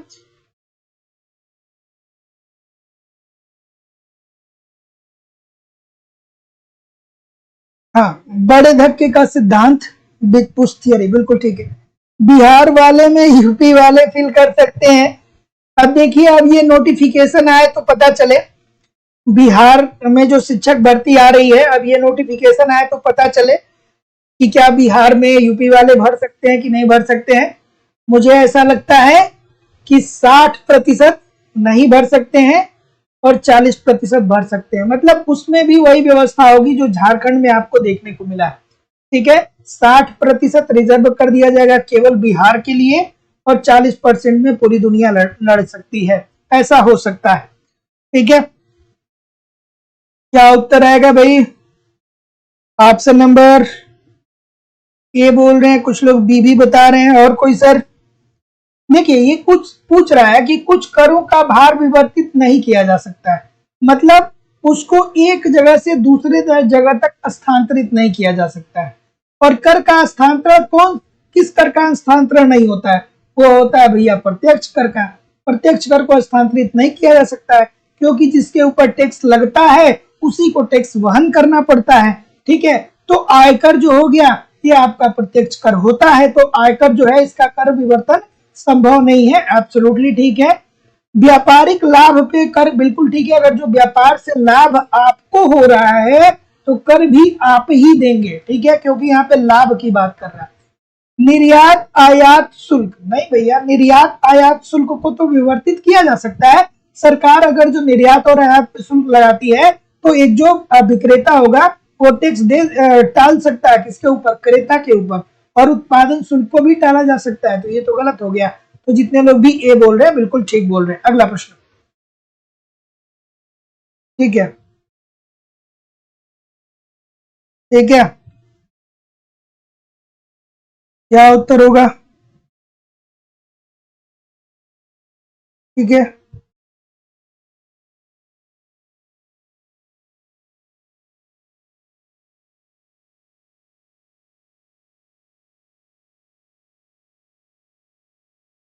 क्या उत्तर होगा भाई? कि निम्नलिखित में से किस अर्थशास्त्री का विचार है कि अल्प विकसित देश निरंतर व्यापार शर्तों में ह्रास का अनुभव करते हैं। बिल्कुल ठीक है। अब व्यापार शर्तों में ह्रास का मतलब क्या हुआ? इसका मतलब ये हुआ कि जब एक अल्प विकसित देश क्या कर रहा है, अल्प विकसित देश जो है वो विकसित देश से क्या कर रहा है, व्यापार कर रहा है। विकसित देश से अगर जो व्यापार कर रहा है तो अल्प विकसित देश को क्या होता है, हानि होता है, क्योंकि ये जो अल्प विकसित होता है ये अपने प्रचुर संसाधनों को भेजता है विकसित राष्ट्रों में, और ये जो विकसित राष्ट्र होते हैं ना, इनकी अपनी ही टर्म एंड कंडीशन होती है। ये बेचारा जो अल्प विकसित देश होता है ना, ये अपना किराया भाड़ा, मतलब भाड़ा, किराया भाड़ा लगा करके प्रोडक्ट ले जाता है विदेशों में, मतलब विकसित देशों में। और ये विकसित देश वाले इतने क्या होते हैं कि इतने एटीट्यूड में होते हैं कि आपके प्रोडक्ट का एक छोटा सा सैंपल लेंगे, और अगर जो उनको वो सैंपल पसंद आ गया तो आपसे प्रोडक्ट खरीद लेंगे। अगर जो नहीं सैंपल पसंद आया तो कहेंगे भैया हम आपका नहीं लेंगे। तो आपने जो इतना दूर ले गए और जो इतना दूर लाएंगे, तो इसका भाड़ा ही क्या हो जाता है, इस वस्तु के मूल्य के बराबर हो जाता है। तो यहाँ पे अल्प विकसित देश को क्या होता है, दोहरा मार झेलनी पड़ती है। तो ये कौन बताता है, ये प्रेविस सीगर साहब बताते हैं कि अल्प विकसित देशों को कंप्रोमाइज करना पड़ता है, जैसे विकसित देश बोलते हैं वैसे वैसे ये करते हैं। अगला प्रश्न आपके सामने ये रहा, भारत की भी स्थिति आज से 20-25 साल पहले ऐसी ही थी, लेकिन अब भारत ने इसमें थोड़ा बहुत एक तरीके से सुदृढ़ता प्राप्त कर लिया है। अब क्या है कि अब हम लोग भी व्यापार करते हैं तो पहले से सारे टर्म एंड कंडीशन जो होते हैं उसको देख लिया जाता है और फिर जाकर के हम लोग व्यापार करते हैं। मतलब अब हमारी स्थिति थोड़ी सी बेहतर हो गई है, लेकिन जो अन्य गरीब देश हैं वो अभी भी इन समस्याओं का सामना कर रहे हैं, जैसे पाकिस्तान हो गया। चलिए इस प्रश्न का उत्तर करिए, क्या उत्तर होगा भाई? ऑप्शन नंबर डी बोल रहे हैं, और कोई? सभी लोग डी बोल रहे हैं। बिल्कुल ठीक है, बिल्कुल ठीक है, बिल्कुल ठीक है, बिल्कुल ठीक है, बिल्कुल ठीक है। तो जितने भी महानुभाव डी बोल रहे हैं, क्या ठीक बोल रहे हैं? थोड़ा आराम से, जितने महानुभाव डी बोल रहे हैं ठीक बोल रहे हैं। हाँ भैया डी बोल रहे हैं तो अच्छा बोल रहे हैं कि देखिए अंतरराष्ट्रीय व्यापार का जो प्रतिष्ठित सिद्धांत है वो ये बताता है कि दो देश इसलिए व्यापार करते हैं क्योंकि दोनों देशों की उत्पादन दशाएं क्या होती हैं, भिन्न भिन्न होती हैं। बिल्कुल ठीक है। हमारे भारत में आप देखेंगे तो हम लोग क्या करते हैं कि हम लोग मुख्यतः किन चीजों का उत्पादन करते हैं, गेहूं का, चावल का, फलों का, कपास का, ठीक है, दालों का, इन सारी चीजों का उत्पादन करते हैं क्योंकि हमारी मिट्टी क्या है, कुछ इसी प्रकार के फसलों के उपजाऊ को उत्पादित करने के लिए हमें अलाउ करती है। लेकिन इराक, ईरान, वहां पे क्या देखेंगे कि गेहूं, चावल, फल फूल ये सारी चीजें नहीं देखने को मिलती है। वहां पे क्या होता है, वहां पे पेट्रोल मिलता है। तो वो लोग क्या करेंगे कि पेट्रोल को रिफाइन करके और हमको भेजेंगे, और हम लोग उन लोगों को क्या करेंगे कि गेहूं, चावल, फल मूल, कपास जो भी उनको चाहिए भेज देंगे। ठीक है, तो जितने लोग भी डी बोल रहे हैं सभी लोग का उत्तर यहाँ पे बिल्कुल सही है। अगला लाफ्टा उदाहरण है। लाफ्टा किसका उदाहरण है सर? लाफ्टा किसका उदाहरण है, बता दीजिए। बिल्कुल ठीक है, लाफ्टा। चलिए क्या उत्तर है भाई? लाइक शेयर जरूर किया करिए, है ना, और क्लास रेगुलर जरूर ज्वाइन किया करिए। लाफ्टा का मुख्यालय कहां पे है, कमेंट करके बताइएगा सर। सभी लोग कमेंट करके बताइएगा कि लाफ्टा का मुख्यालय कहां पे है। बिल्कुल ठीक है, तो जैसा कि मैं देख पा रहा हूं लैटिन अमेरिका मुक्त व्यापार संगठन। ठीक है, लाफ्टा का फुल फॉर्म क्या है? लैटिन अमेरिका व्यापार मुक्त व्यापार संगठन। और इसका मुख्यालय कहां पे है, कमेंट करके बताइएगा।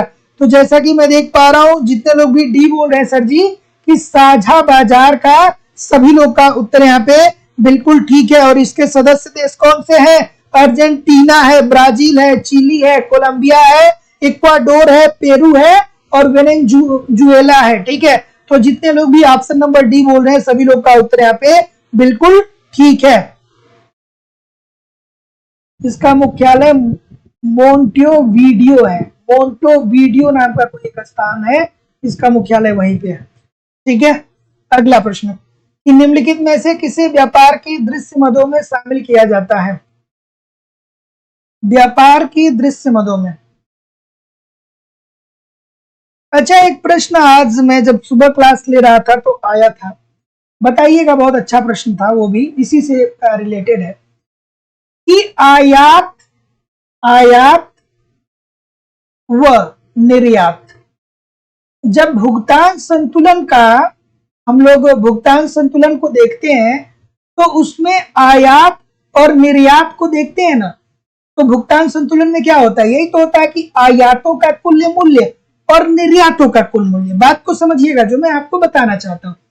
तो भुगतान संतुलन में क्या होता है? भुगतान संतुलन में हम लोग क्या देखते हैं कि आयातों का कुल मूल्य अपन निर्यातों का कुल मूल्य, यही तो होता है। अगर जो आयातों का कुल मूल्य ज्यादा है निर्यातों के कुल मूल्य से, तो ये कहा जाता है कि भुगतान हमारा जो व्यापार शर्त है वो विपरीत स्थिति में है। ठीक है, मतलब हमारे देश के लिए ठीक नहीं है। तो अगर जो आयात और निर्यात की बात करें, ठीक है, तो भुगतान संतुलन की दृष्टिकोण से क्या इसमें दृश्य मदों को शामिल किया जाएगा? दृश्य मदों को शामिल किया जाएगा। बहुत ही अच्छा प्रश्न है, कमेंट करके जरूर बताइएगा। ठीक है, तो इस प्रश्न का उत्तर क्या आ रहा है सर? इस प्रश्न का उत्तर क्या आ रहा है? तो जैसा कि मैं देख पा रहा हूं, आप क्या बोल रहे हैं सर? डी बोल रहे हैं सभी लोग। तो जितने लोग भी डी बोल रहे हैं कि निम्नलिखित में से किसे व्यापार की दृश्य मदों में सम्मिलित किया जाता है, तो क्या उत्तर आ रहा है? दृश्य मद की बात कर रहा है। तो दृश्य मद में वस्तुओं के निर्यात से प्राप्त आय। ठीक है, तो दृश्य मद में क्या होता है कि निर्यात और आयात को शामिल किया जाता है। मतलब हम वस्तुओं को देख सकते हैं याद करने के लिए। ठीक है, कि हम कपास भेज रहे हैं, हम चावल भेज रहे हैं, तो इसे हम देख सकते हैं ना, तो इसे दृश्य मदों के अंतर्गत सम्मिलित करते हैं। और अदृश्य मद में क्या होता है? अदृश्य मद में ये होता है कि क्या कर रहे हैं? अदृश्य मद में ये होता है कि सेवाएं होती हैं। अदृश्य मद में क्या होता है? अदृश्य मदों में क्या होता है? सेवाएं होती हैं। ठीक है, जैसे सेवाओं का मतलब क्या है कि आप भारत में बैठे हैं और आप किसी यूएसए की कंपनी है उसके लिए काम कर रहे हैं। अदृश्य मदों का मतलब क्या है कि सेवाएं। सेवाएं का मतलब क्या कि आप भारत में बैठे हैं, यूएसए की कंपनी के लिए काम कर रहे हैं, तो अब इसको तो नहीं देखा जा सकता है। तो जो मैं प्रश्न आपसे किया था दोस्तों, उसका उत्तर इतने सारे लोग बोल रहे हैं कि सर जी यस होगा। नहीं सर, दृश्य मदों को शामिल नहीं करते हैं। आयात और निर्यात का मूल्य जो होता है उसमें हम दृश्य मदों अर्थात सेवाओं को शामिल नहीं करेंगे। क्यों नहीं करेंगे? कभी आपने जिंदगी में ऐसा सुना है क्या कि हम क्या कर रहे हैं? हम सेवाओं का निर्यात कर रहे हैं या हम सेवाओं का आयात कर रहे हैं? सेवाओं का निर्यात और सेवाओं का आयात करना सुना है क्या? वस्तुओं का निर्यात करते हैं, वस्तुओं का निर्यात करते हैं, वस्तुओं का आयात करते हैं। तो इसको दोस्तों जब भुगतान संतुलन की बात होती है तो निर्यातों के कुल मूल्य और आयातों के कुल मूल्य में हम ये दृश्य मदों को शामिल नहीं करते हैं, अर्थात सेवा को शामिल नहीं करते हैं। इस बात को आप ध्यान से समझिएगा। ठीक है, अगला इस प्रश्न का उत्तर करिए। इस प्रश्न का उत्तर करिए कि निम्नलिखित में से कौन सा एक कथन हैरोल्ड-डोमर प्रारूप के लिए सत्य नहीं है? हैरोल्ड-डोमर प्रारूप के लिए सर जी क्वेश्चन नहीं समझ में आया, ध्यान से सुनना था जो मैं बोल रहा था। चलिए इस प्रश्न का उत्तर करिए। हैरोल्ड-डोमर मॉडल में कौन सी बातें सत्य नहीं है भाई बताइए। ऑप्शन नंबर डी सभी लोग बोल रहे हैं, सभी लोग डी बोल रहे हैं। डी के अलावा कोई और नहीं है? कोई ऐसा हो जो सबसे अलग सोचे, भिन्न सोचे? कोई ऐसा है जो सबसे भिन्न सोचे? नहीं सोचेगा। ठीक है, तो निम्नलिखित में से कौन सा एक कथन हैरोल्ड-डोमर प्रारूप के लिए सत्य नहीं है? तो उनका ये नहीं कहना था भैया कि जैसे जैसे आय बढ़ती है सीमांत उपभोग प्रवृत्ति घटती है। उन्होंने ये नहीं कहा था कि जब आपकी आय बढ़ेगी तो सीमांत उपभोग प्रवृत्ति घटेगी। उन्होंने कहा था कि भैया आय बढ़ेगी तो सीमांत उपभोग प्रवृत्ति बढ़ेगी। तो जितने लोग भी डी बोल रहे हैं ठीक बोल रहे हैं। अगला, निम्नलिखित कथनों में से कौन सा सत्य नहीं है? कौन सा सत्य नहीं है? बिल्कुल ठीक है।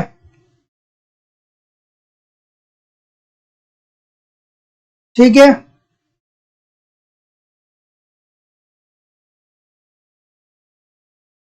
क्या उत्तर होगा भाई? बताइए। सोनी शर्मा जी, राजेश कुमार जी, सत्यम पाठक जी, बबीता त्यागी जी, अफसाना सिद्दीकी जी, रुचि जी, मीनू यादव जी, विकास कुमार मिश्रा जी, राजन सिंह जी, शिवानी श्रीवास्तव जी, और कोई है भाई? बहुत सारे लोग। बताइए इस प्रश्न का उत्तर। प्रभाकर कुमार जी भी हैं, बबीता जी भी हैं, और कौन कौन है? मौसम कुमारी जी हैं, मीनू यादव जी हैं ही, बृष्टि शर्मा जी भी हैं, नैना यादव जी भी हैं, मीनू यादव, अमन सिंह जी भी हैं, सुनील जी, सुंदरी कुमारी जी, सागर कुमार जी, सुमन शर्मा जी, तौसीफ हसन जी भी हैं, अरुणिमा पटेल जी भी, तिवारी जी भी हैं, अभी जी सभी लोग, सुनीता तिवारी जी भी हैं, अफजल हसन जी हैं, जावेद अख्तर साहब भी हैं। चलिए क्या उत्तर आ रहा है? तस्नीम खान जी भी हैं। ठीक है, चलिए क्या उत्तर आ रहा है भाई? तो जैसा कि मैं देख पा रहा हूँ डी बोल रहे हैं सभी लोग का उत्तर ठीक है कि कौन सा कथन सही नहीं है? तो अनुकूल भुगतान से सदैव देश की अच्छी स्थिति का द्योतक नहीं है। अरे भाई है, अगर जो अनुकूल भुगतान शेष है तो ये देश की अच्छी स्थिति के लिए स्थिति का द्योतक है, और यहाँ पे नहीं दिया है तो ये हो जाएगा गलत। मतलब प्रश्न के अनुसार सही, ये बात गलत है लेकिन प्रश्न के अनुसार सही है। ठीक है, अनुकूल भुगतान शेष प्रतिकूल व्यापार शेष के साथ विद्यमान रह सकता है। कैसे रह सकता है भाई? कभी नहीं रह सकता है। ये भी वही बात होगी। किसी देश के दीर्घकालीन आर्थिक परिदृश्य के मूल्यांकन के लिए भुगतान शेष का प्रयोग किया जा सकता है। बिल्कुल ठीक है। तो जितने लोग भी ऑप्शन नंबर क्या बोल रहे हैं? डी बोल रहे हैं, बिल्कुल ठीक बोल रहे हैं। अगला, चलिए बृष्टि शर्मा जी, आपको भी मैंने बोला। और कोई भाई?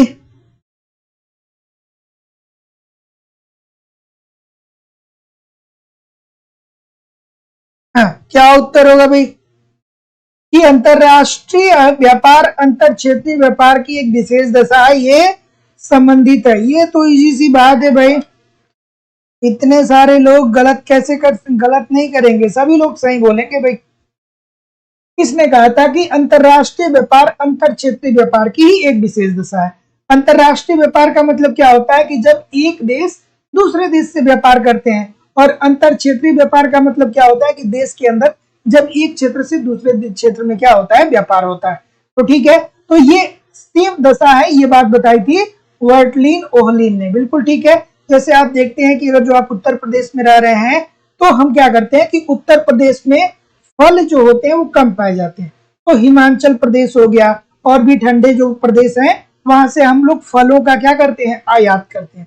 और उत्तर प्रदेश के लोग क्या करते हैं कि गेहूं चावल ज्यादा उगाते हैं, तो वो लोग क्या करते हैं कि अंडमान निकोबार हो गया, या चाहे और कोई राज्य हो गया जहाँ पे गेहूं नहीं, जैसे गोवा हो गया और जैसे केरल हो गया, वहां पे क्या होता है दोस्तों कि गेहूं नहीं बहुत ज्यादा उग पाता है।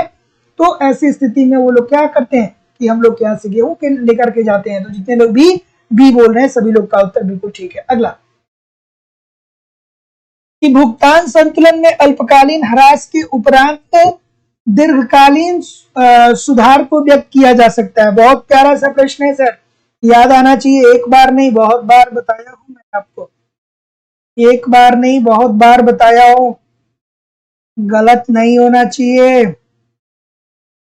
पढ़ा है कभी? पढ़ा है कभी? जरूर पढ़ा होगा, जरूर पढ़ा होगा, जरूर पढ़ा होगा। ठीक है, बिल्कुल ठीक है, बिल्कुल। तो देखिए, भुगतान संतुलन में अल्पकालीन ह्रास के उपरांत दीर्घकालीन सुधार होता है।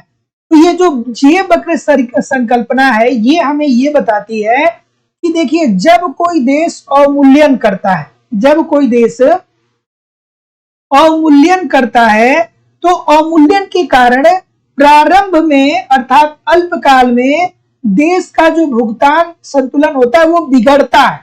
ठीक है, देश में प्रारंभ में यानी अल्पकाल में भुगतान संतुलन जो होता है ये बिगड़ता है, अर्थात इसमें ह्रास आती है, इससे हमें हानि होता है। लेकिन दीर्घ काल में क्या होता है कि भुगतान संतुलन में सुधार आता है, अर्थात व्यापार की शर्तों में क्या होती है, सुधार आती है। ठीक है, तो जितने लोग भी ऑप्शन नंबर सी बोल रहे हैं सभी लोग का उत्तर यहाँ पे बिल्कुल ठीक है, तो याद रखिएगा इस प्रश्न को। अगला, कि निम्नलिखित में से कौन सी सुविधा आईएमएफ द्वारा अल्प विकसित राष्ट्रों को नहीं प्रदान की जाती है?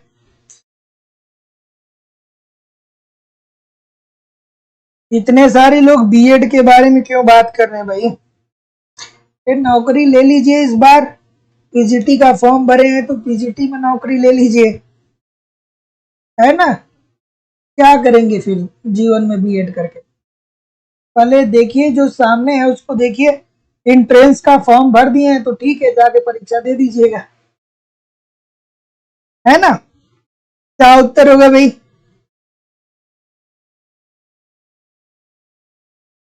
तो जिंदगी भर क्या होता है कि स्टूडेंट दूसरा प्लान ही लेकर के चलता है। यार ग्रेजुएशन कर लेते तो बहुत अच्छा होता, कम से कम एसएससी, बैंक, रेलवे और आईएएस पीसीएस की परीक्षा देने को मिल जाती, तो ग्रेजुएशन आदमी कर लेता है। फिर जब ग्रेजुएशन हो जाता है तो बोलता है यार पोस्ट ग्रेजुएशन कर ले, पीजीटी नाम की भी कोई चीज होती है तो उसको भी देख लिया जाएगा। फिर कुछ दिनों बाद लगता है यार इधर कुछ नहीं हो रहा है, अब चलिए वकील बनना है तो क्या कर लिया जाए, एलएलबी कर लिया जाए। फिर आप एलएलबी भी कर लेते हैं। उसके बाद फिर लगता है यार बीएड तो छूट ही गया, बीएड तो हमने किया ही नहीं, तो फिर कहते हैं यार चलो बीएड भी कर ले। तो दुनिया की सारी डिग्रियां जो होती हैं वो इकट्ठी हो जाती है। उसके बाद जब कुछ नहीं होता है तो यार चलो कोई टेक्निकल डिग्री कर लेते हैं। चले क्या उत्तर हो जाएगा भाई? ऑप्शन नंबर बी सभी लोग बोल रहे हैं कि निम्नलिखित में से कौन सी सुविधा आईएमएफ अंतर्राष्ट्रीय मुद्रा कोष द्वारा अल्प विकसित राष्ट्रों को नहीं प्रदान की जाती है? तो अल्प विकसित राष्ट्रों को निर्यात पर सहायकी की सुविधा, अरे भाई सब्सिडी थोड़ी देता है आईएमएफ। ठीक है, तो जितने लोग भी क्या बोल रहे हैं, बी बोल रहे हैं, बिल्कुल ठीक बोल रहे हैं। अगला, इस प्रश्न का उत्तर करिए। चलिए, विश्व व्यापार संगठन के एक प्रावधान के अनुसार मोस्ट फेवरेट राष्ट्र की परिस्थिति प्रदान की जाएगी।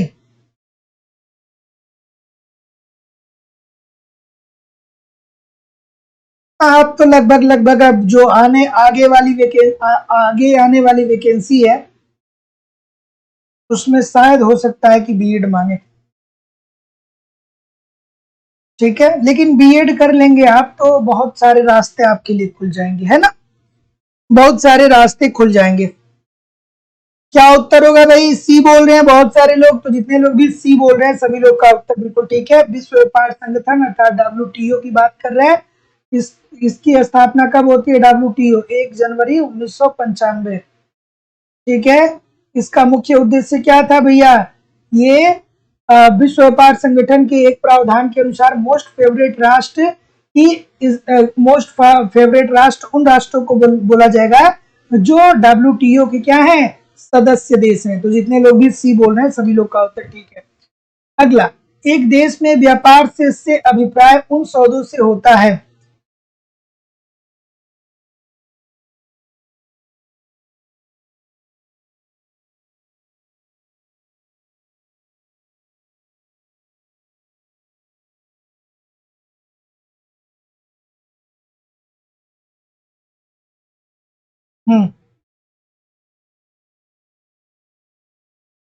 क्या उत्तर होगा भाई?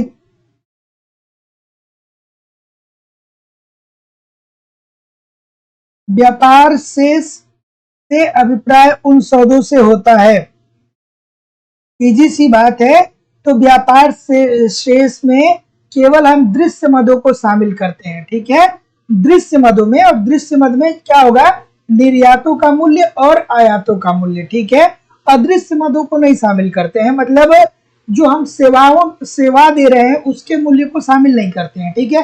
तो इजी सी बात है, जितने लोग भी ये बोल रहे हैं सभी लोग का उत्तर बिल्कुल ठीक हो जाएगा। यही प्रश्न मैं आप लोगों से पूछ रहा था कुछ देर पहले। अंतरराष्ट्रीय मुद्रा कोष के मुख्य लक्ष्य क्या है, बताइए। अंतरराष्ट्रीय मुद्रा कोष का मुख्य लक्ष्य क्या है भाई?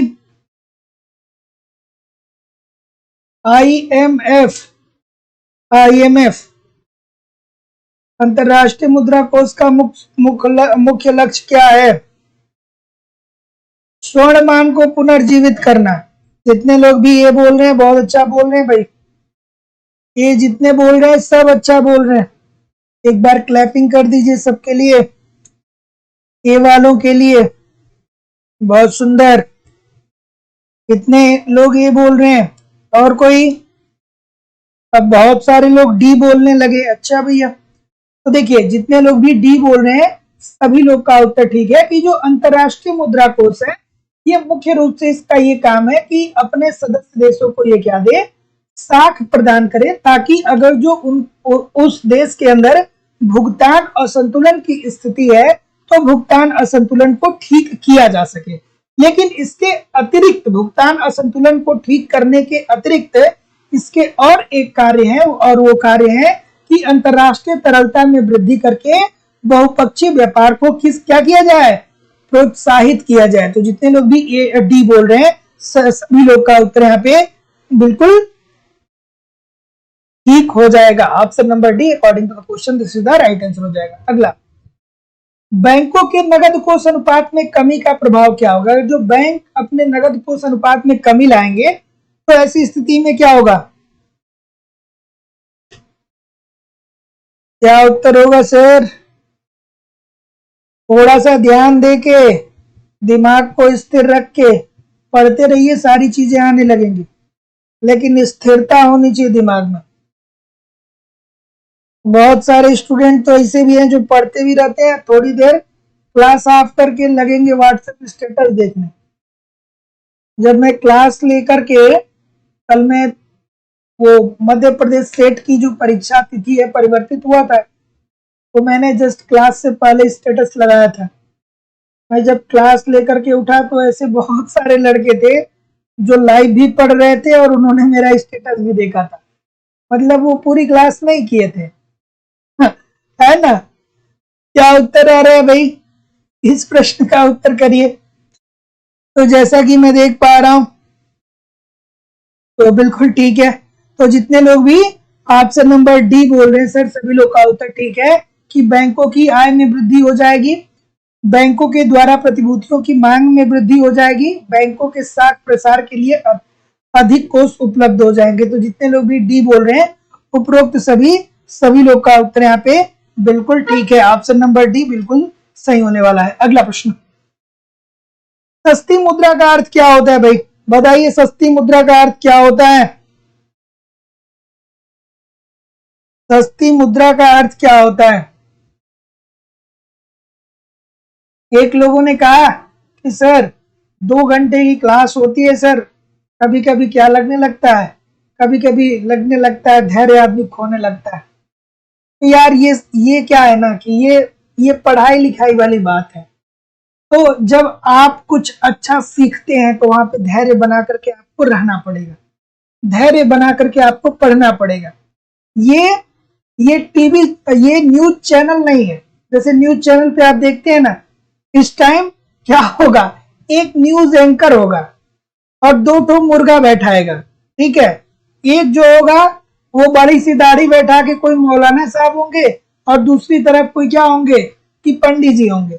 इन लोगों को 10-10 हजार रुपया दिया जाता है और इन लोगों का चेहरा आप छोटा बच्चा देख लेगा ना तो जरूर वो क्या कर लेगा, छोटा बच्चा देख लेगा तो वो डर जाएगा। दोनों पक्ष, और उनको लड़ाया जाता है। जब आप इतिहास पढ़ते हैं तो 9 पाषाण काल में आप पढ़ते होंगे कि लोग मनोरंजन के लिए मुर्गा लड़ाते थे, और अब वही जो मुर्गा की लड़ाई होती है वो न्यूज चैनलों पे होती है। तो जब आप उसको देखेंगे तो आपको बहुत अच्छा लगेगा। लेकिन ये जो ये यहाँ पे क्या है, यहाँ पे चीजें अलग है। यहाँ पे आपको थोड़ा सा धैर्य बनाना पड़ेगा। उन लोगों को 10-10 हजार रुपए दे मिलता है, ठीक है, एक दूसरे को गाली देने के लिए, ठीक है। और वो जो लोग भी बोलते हैं, जो भी बोलते हैं, उसका सतही स्तर पे कोई मतलब नहीं होता है और लोगों का परसेप्शन उसी प्रकार का बनता चला जाता है। इस प्रश्न का उत्तर करिए। बिल्कुल ठीक है। क्या उत्तर आ रहा है भाई? सस्ती मुद्रा का अर्थ है, क्या उत्तर होगा भाई? तो जैसा कि मैं देख पा रहा हूं, सी बोल रहे हैं, जितने लोग भी सी बोल रहे हैं सभी लोग का उत्तर ठीक है कि मुद्रा को प्राप्त करने की लागत क्या हो रही है, घट गई है। तो जितने लोग भी क्या बोल रहे हैं यहाँ पे, जितने लोग भी सी बोल रहे हैं सभी लोग का उत्तर यहाँ पे बिल्कुल ठीक है। तो सस्ती मुद्रा का अर्थ ये होता है कि मुद्रा को प्राप्त करने की लागत क्या हो रही है, घट गई है। तो जितने लोग भी सी बोल रहे हैं बिल्कुल ठीक हो जाएगा। अगला प्रश्न, वाणिज्यिक प्रपत्र भारत में सर्वप्रथम प्रारंभ किया गया था।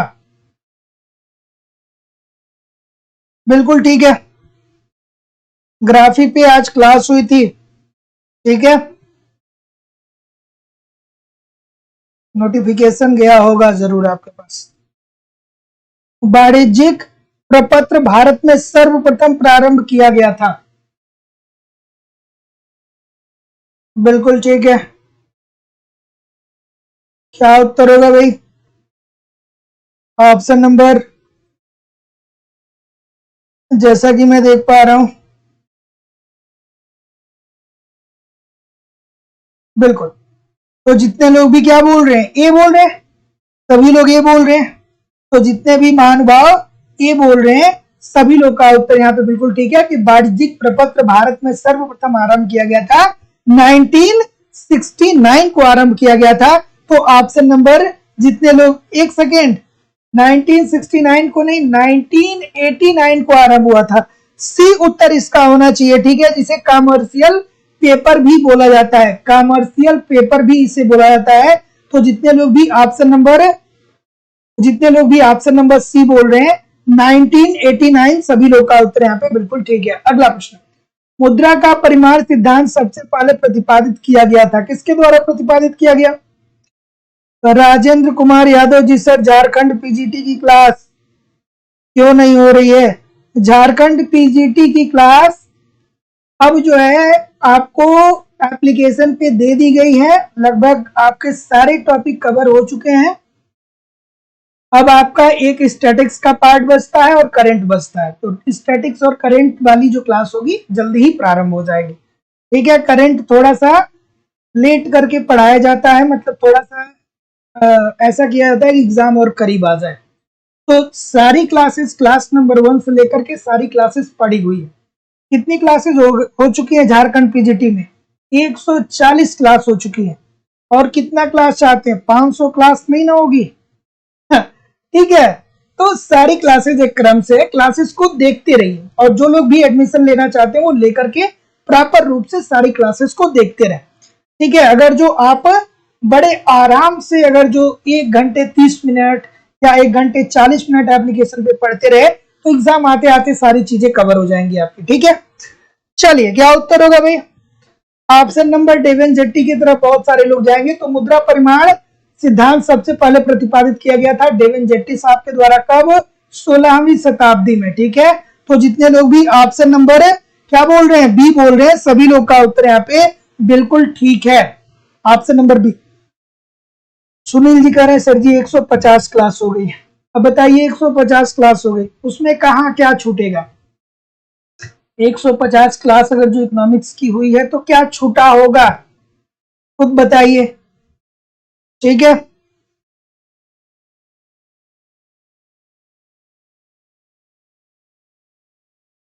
प्राथमिक घाटा बराबर होता है, प्राथमिक घाटा किसके बराबर होता है भाई? कि भाई कोई भी इंक्वायरी है तो मैं आप लोगों को नंबर किस लिए दिया हूं? ये नंबर आपको किस लिए दिया?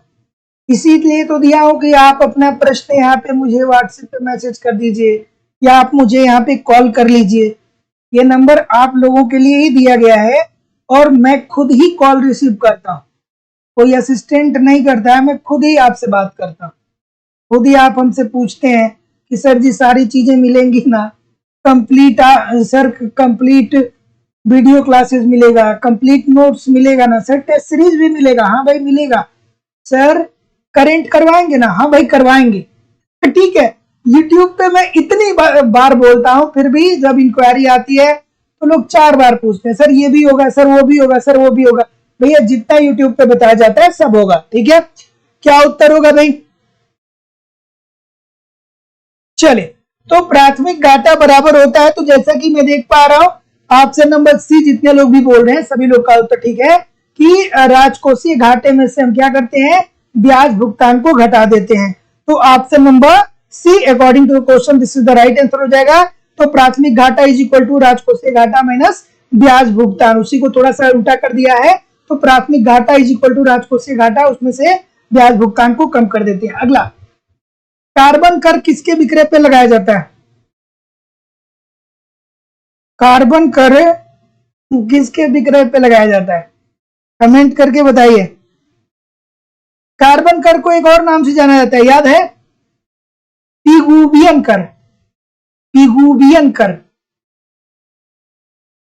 पिगुबियन कर, ठीक है। कभी कभी पूछता है कि पिगुबियन कर क्या होता है, तो पिगुबियन कर क्या होता है सर, बताइए। तो कार्बन कर किसके विक्रय पे लगाया जाता है? तो कार्बन डाइऑक्साइड, मतलब ऐसे पदार्थ जिसका प्रयोग करने से कार्बन डाइऑक्साइड रिलीज होगा, तो उस वस्तु के ऊपर क्या लगाया जाएगा? कार्बन कर लगाया जाएगा। तो जैसा कि मैं देख पा रहा हूं कि आप लोग ऑप्शन नंबर क्या बोल रहे हैं, सी बोल रहे हैं, बिल्कुल ठीक है। तो याद रखिएगा कि कार्बन कर को पिगुबियन कर भी बोलते हैं, और कार्बन कर का मतलब ऐसी वस्तुओं पर लगाया गया कर है जिन वस्तुओं के उत्सर्जन से कार्बन डाइऑक्साइड क्या होता है, जिन वस्तुओं के उपयोग से कार्बन डाइऑक्साइड का उत्सर्जन होता है। तो जितने लोग भी सी बोल रहे हैं सब ठीक बोल रहे हैं। अगला, रामसे कर नियम के लिए निम्नलिखित में से कौन सा एक सही है? चलिए, रामसे कर की बात हो रही है, ठीक है। रामसे कर, सीधी सी बात है भाई, सबको पता होगा, बिल्कुल ठीक है।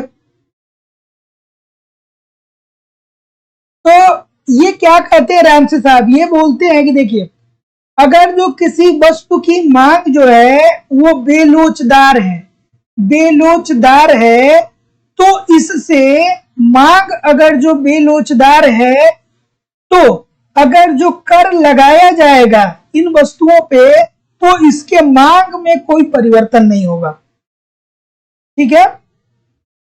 उन आगत तथा निर्गतों पर भारी कर जिनकी पूर्ति बेलोचदार है। आप बताएंगे मुझे कमेंट करके, बताएंगे।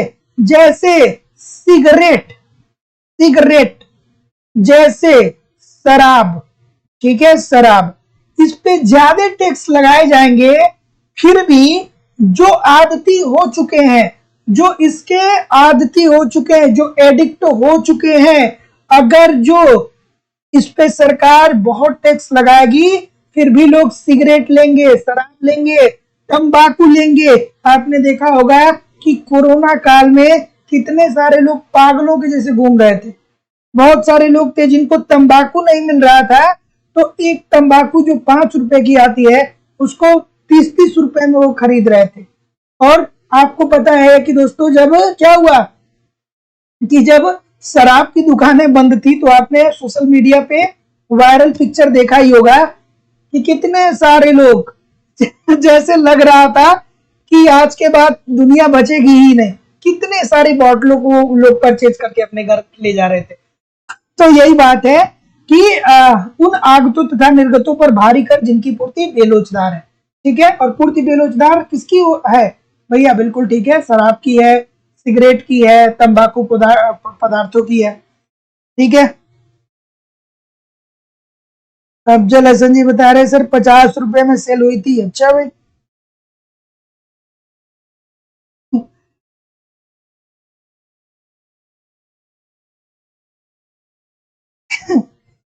इस प्रश्न का उत्तर करिए। चलिए, विषमता कर या डिस्पैरिटी कर का प्रतिपादन किसने किया? यार पता है, इकोनॉमिक्स का अपना एक अलग ही मजा है, बहुत मजा है इकोनॉमिक्स का, लेकिन कुछ टर्म है जो आपको समझने पड़ेंगे, जिसको सीखने पड़ेंगे। वो टर्म सीख लिए ना तो इकोनॉमिक्स तो वो आनंद आपको देगा कि फिर पूछिए नहीं, लगेगा ही नहीं कि आप पढ़ाई कर रहे हैं। ठीक है, अब जैसे लोग सोचते रहते हैं ये लोचदार क्या होता है, ये बेलोचदार क्या होता है। आसान सी बात है कि जिसके उपभोग को आप क्या कर सकते हैं कि टाल नहीं सकते, वो बेलोचदार होता है। मतलब जिसकी मांग बेलोचदार किसकी होगी? ऐसे प्रोडक्ट होंगे जिसका उपभोग निश्चित रूप से करना है, जैसे माचिस हो गया, करना ही करना है। और लोचदार में क्या हो जाएगा? जिसका उपभोग आप परिवर्तित कर सकते हैं। अगर तो इन छोटे छोटे टर्म को सीख लेंगे ना तो फिर बहुत मजा आएगा। इसीलिए मैं बोलता हूं कि कॉन्सेप्ट सीखना बहुत जरूरी है ना। क्या उत्तर आ रहा है भाई? ऑप्शन नंबर डी बोल रहे हैं। तो जितने लोग भी माथुर साहब को बोल रहे हैं सभी लोग का उत्तर ठीक है कि विषमता कर या डिस्पैरिटी कर का प्रतिपादन किसने किया था? ये गौतम माथुर साहब ने किया था। तो जितने लोग भी ऑप्शन नंबर डी बोल रहे हैं सभी लोग का उत्तर यहाँ पे बिल्कुल ठीक बोल रहे हैं। अगला प्रश्न, ठीक है, बिल्कुल सुनीता तिवारी जी बिल्कुल ठीक है। राधिका जी क्लास नहीं, चलिए ठीक है राधिका जी, क्लास प्रारंभ है, क्लास अंत भी होने वाला है, मतलब आज की क्लास। चलिए इस प्रश्न का उत्तर करिए कि किस योजना के अंतर्गत जिला शाख योजना बनाई गई? तो जिले में एक बैंक खोला गया, किस योजना के अंतर्गत? याद आ रहा है? आप कहेंगे सर लीड बैंक योजना ही तो था, है ना। तो जितने लोग भी सी बोल रहे हैं सभी लोग का उत्तर यहाँ पे बिल्कुल ठीक हो जाएगा।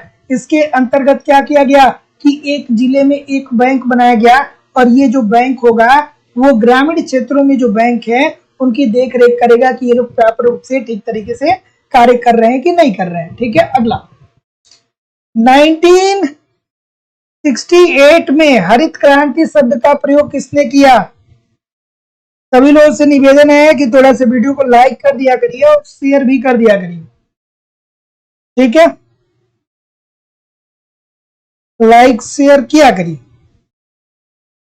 1968 में हरित क्रांति शब्द का प्रयोग किसके द्वारा किया गया? तो जितने लोग भी ऑप्शन नंबर क्या बोल रहे हैं? बी बोल रहे हैं। जितने लोग भी बी बोल रहे हैं विलियम गाथ, सभी लोग का उत्तर ठीक है। भारत में हरित क्रांति के जनक के रूप में किसे जाना जाता है सर? बोरलाग साहब को। और विश्व में हरित क्रांति के जनक के रूप में किसको जाना जाता है? कमेंट करके बताइए। ठीक है, सॉरी, हरित क्रांति के जन्मदाता बोरलाग साहब को जाना जाता है। ठीक है, और भारत में स्वामीनाथन साहब को। ठीक है, क्या होता है कि कभी कभी चीजें इधर उधर हो जाती है। तो विश्व में, भारत में स्वामीनाथन और उसमें सॉरी वर्गीज कुरियन। ठीक है, देखिए बहुत सारा मिक्सअप हो गया बहुत सारा मिक्सअप हो गया। स्वामीनाथन, ठीक है ठीक है, वर्ल्ड में नॉर्मल बोरलाग और इंडिया में स्वामीनाथन। ठीक है, बहुत सारा मिक्सअप हो गया। वर्गीज कुरियन किससे संबंधित है? किससे संबंधित है? श्वेत क्रांति से संबंधित है ना। तो कभी कभी चीजें क्या होती है, बहुत मिक्स हो जाती है, कोई दिक्कत नहीं, इतने सारे लोग हैं। क्या उत्तर है भाई? किस वर्ष फेमा ने फेरा का स्थान लिया? क्या उत्तर हो जाएगा? हाँ, वर्गीज कुरियन जो है वो श्वेत क्रांति से संबंधित है। हाँ ठीक है ठीक है ठीक है ठीक है, गलती हो गई गलती हो गई। हाँ, इस प्रश्न का उत्तर बताइए। तो किस वर्ष फेमा ने फेरा का स्थान लिया? तो जितने लोग भी ऑप्शन नंबर डी बोल रहे हैं सर सभी लोग का उत्तर यहाँ पे बिल्कुल ठीक है, 1999 में। ऑप्शन नंबर डी बिल्कुल ठीक है। तो फेरा जो है दोस्तों, ये फेरा जो अस्तित्व में आता है, ये आता है दोस्तों, फेमा जो अस्तित्व में आता है वो 73 में, और इसी फेमा को फेरा बना दिया गया 1999 में। और ये इसका मुख्य उद्देश्य क्या है? इसका मुख्य उद्देश्य है अंतरराष्ट्रीय व्यापार को बढ़ावा देना और इनके भुगतानों को क्या करना? सुगम बनाना। गंगा योजना का उद्देश्य है, बताइए गंगा योजना का उद्देश्य क्या है भाई? गंगा योजना का उद्देश्य क्या है भाई, बताइए। गंगा नहीं, संगम योजना। ठीक है, संगम योजना का मुख्य उद्देश्य क्या है? तो जैसा कि मैं देख पा रहा हूं, ऑप्शन नंबर जितने लोग भी क्या बोल रहे हैं कि सर जी विकलांगों के कल्याण में वृद्धि करना। तो गंगा योजना जो है दोस्तों वो विकलांगों के कल्याण में वृद्धि करने से संबंधित है। ऑप्शन नंबर सी बिल्कुल ठीक है। अगला, लोकसभा में प्रस्तुत किया जाने वाला आर्थिक सर्वेक्षण किसके द्वारा बनाया जाता है? आप किताब पढ़ते हैं ना, आर्थिक सर्वेक्षण की किताब आती है ना, आर्थिक सर्वेक्षण वाली किताब पढ़ते होंगे। किसके द्वारा बनाया जाता है भाई? आर्थिक सर्वेक्षण किसके द्वारा बनाया जाता है? कमेंट करके बताइए।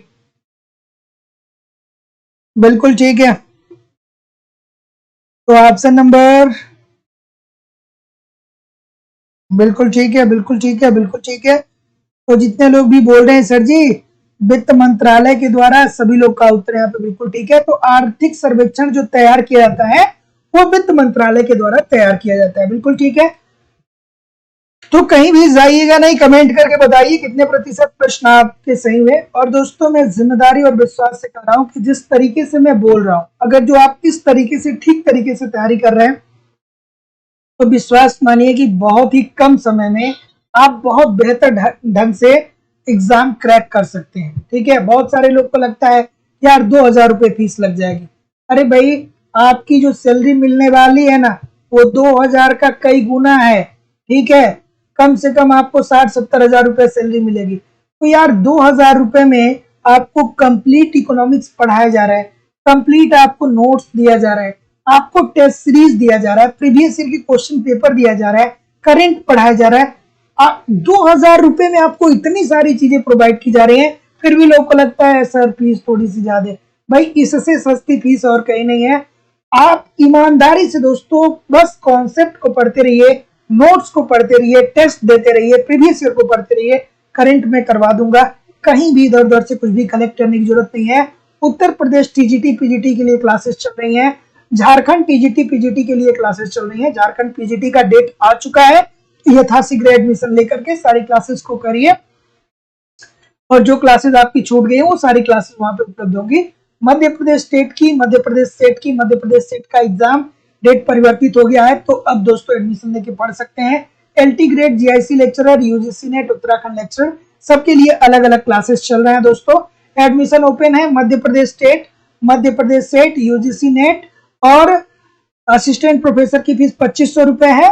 उत्तर Pradesh TGT PGT, Jharkhand TGT PGT, Uttarakhand lecturer और अन्य परीक्षाओं की फीस 2,000 रुपए।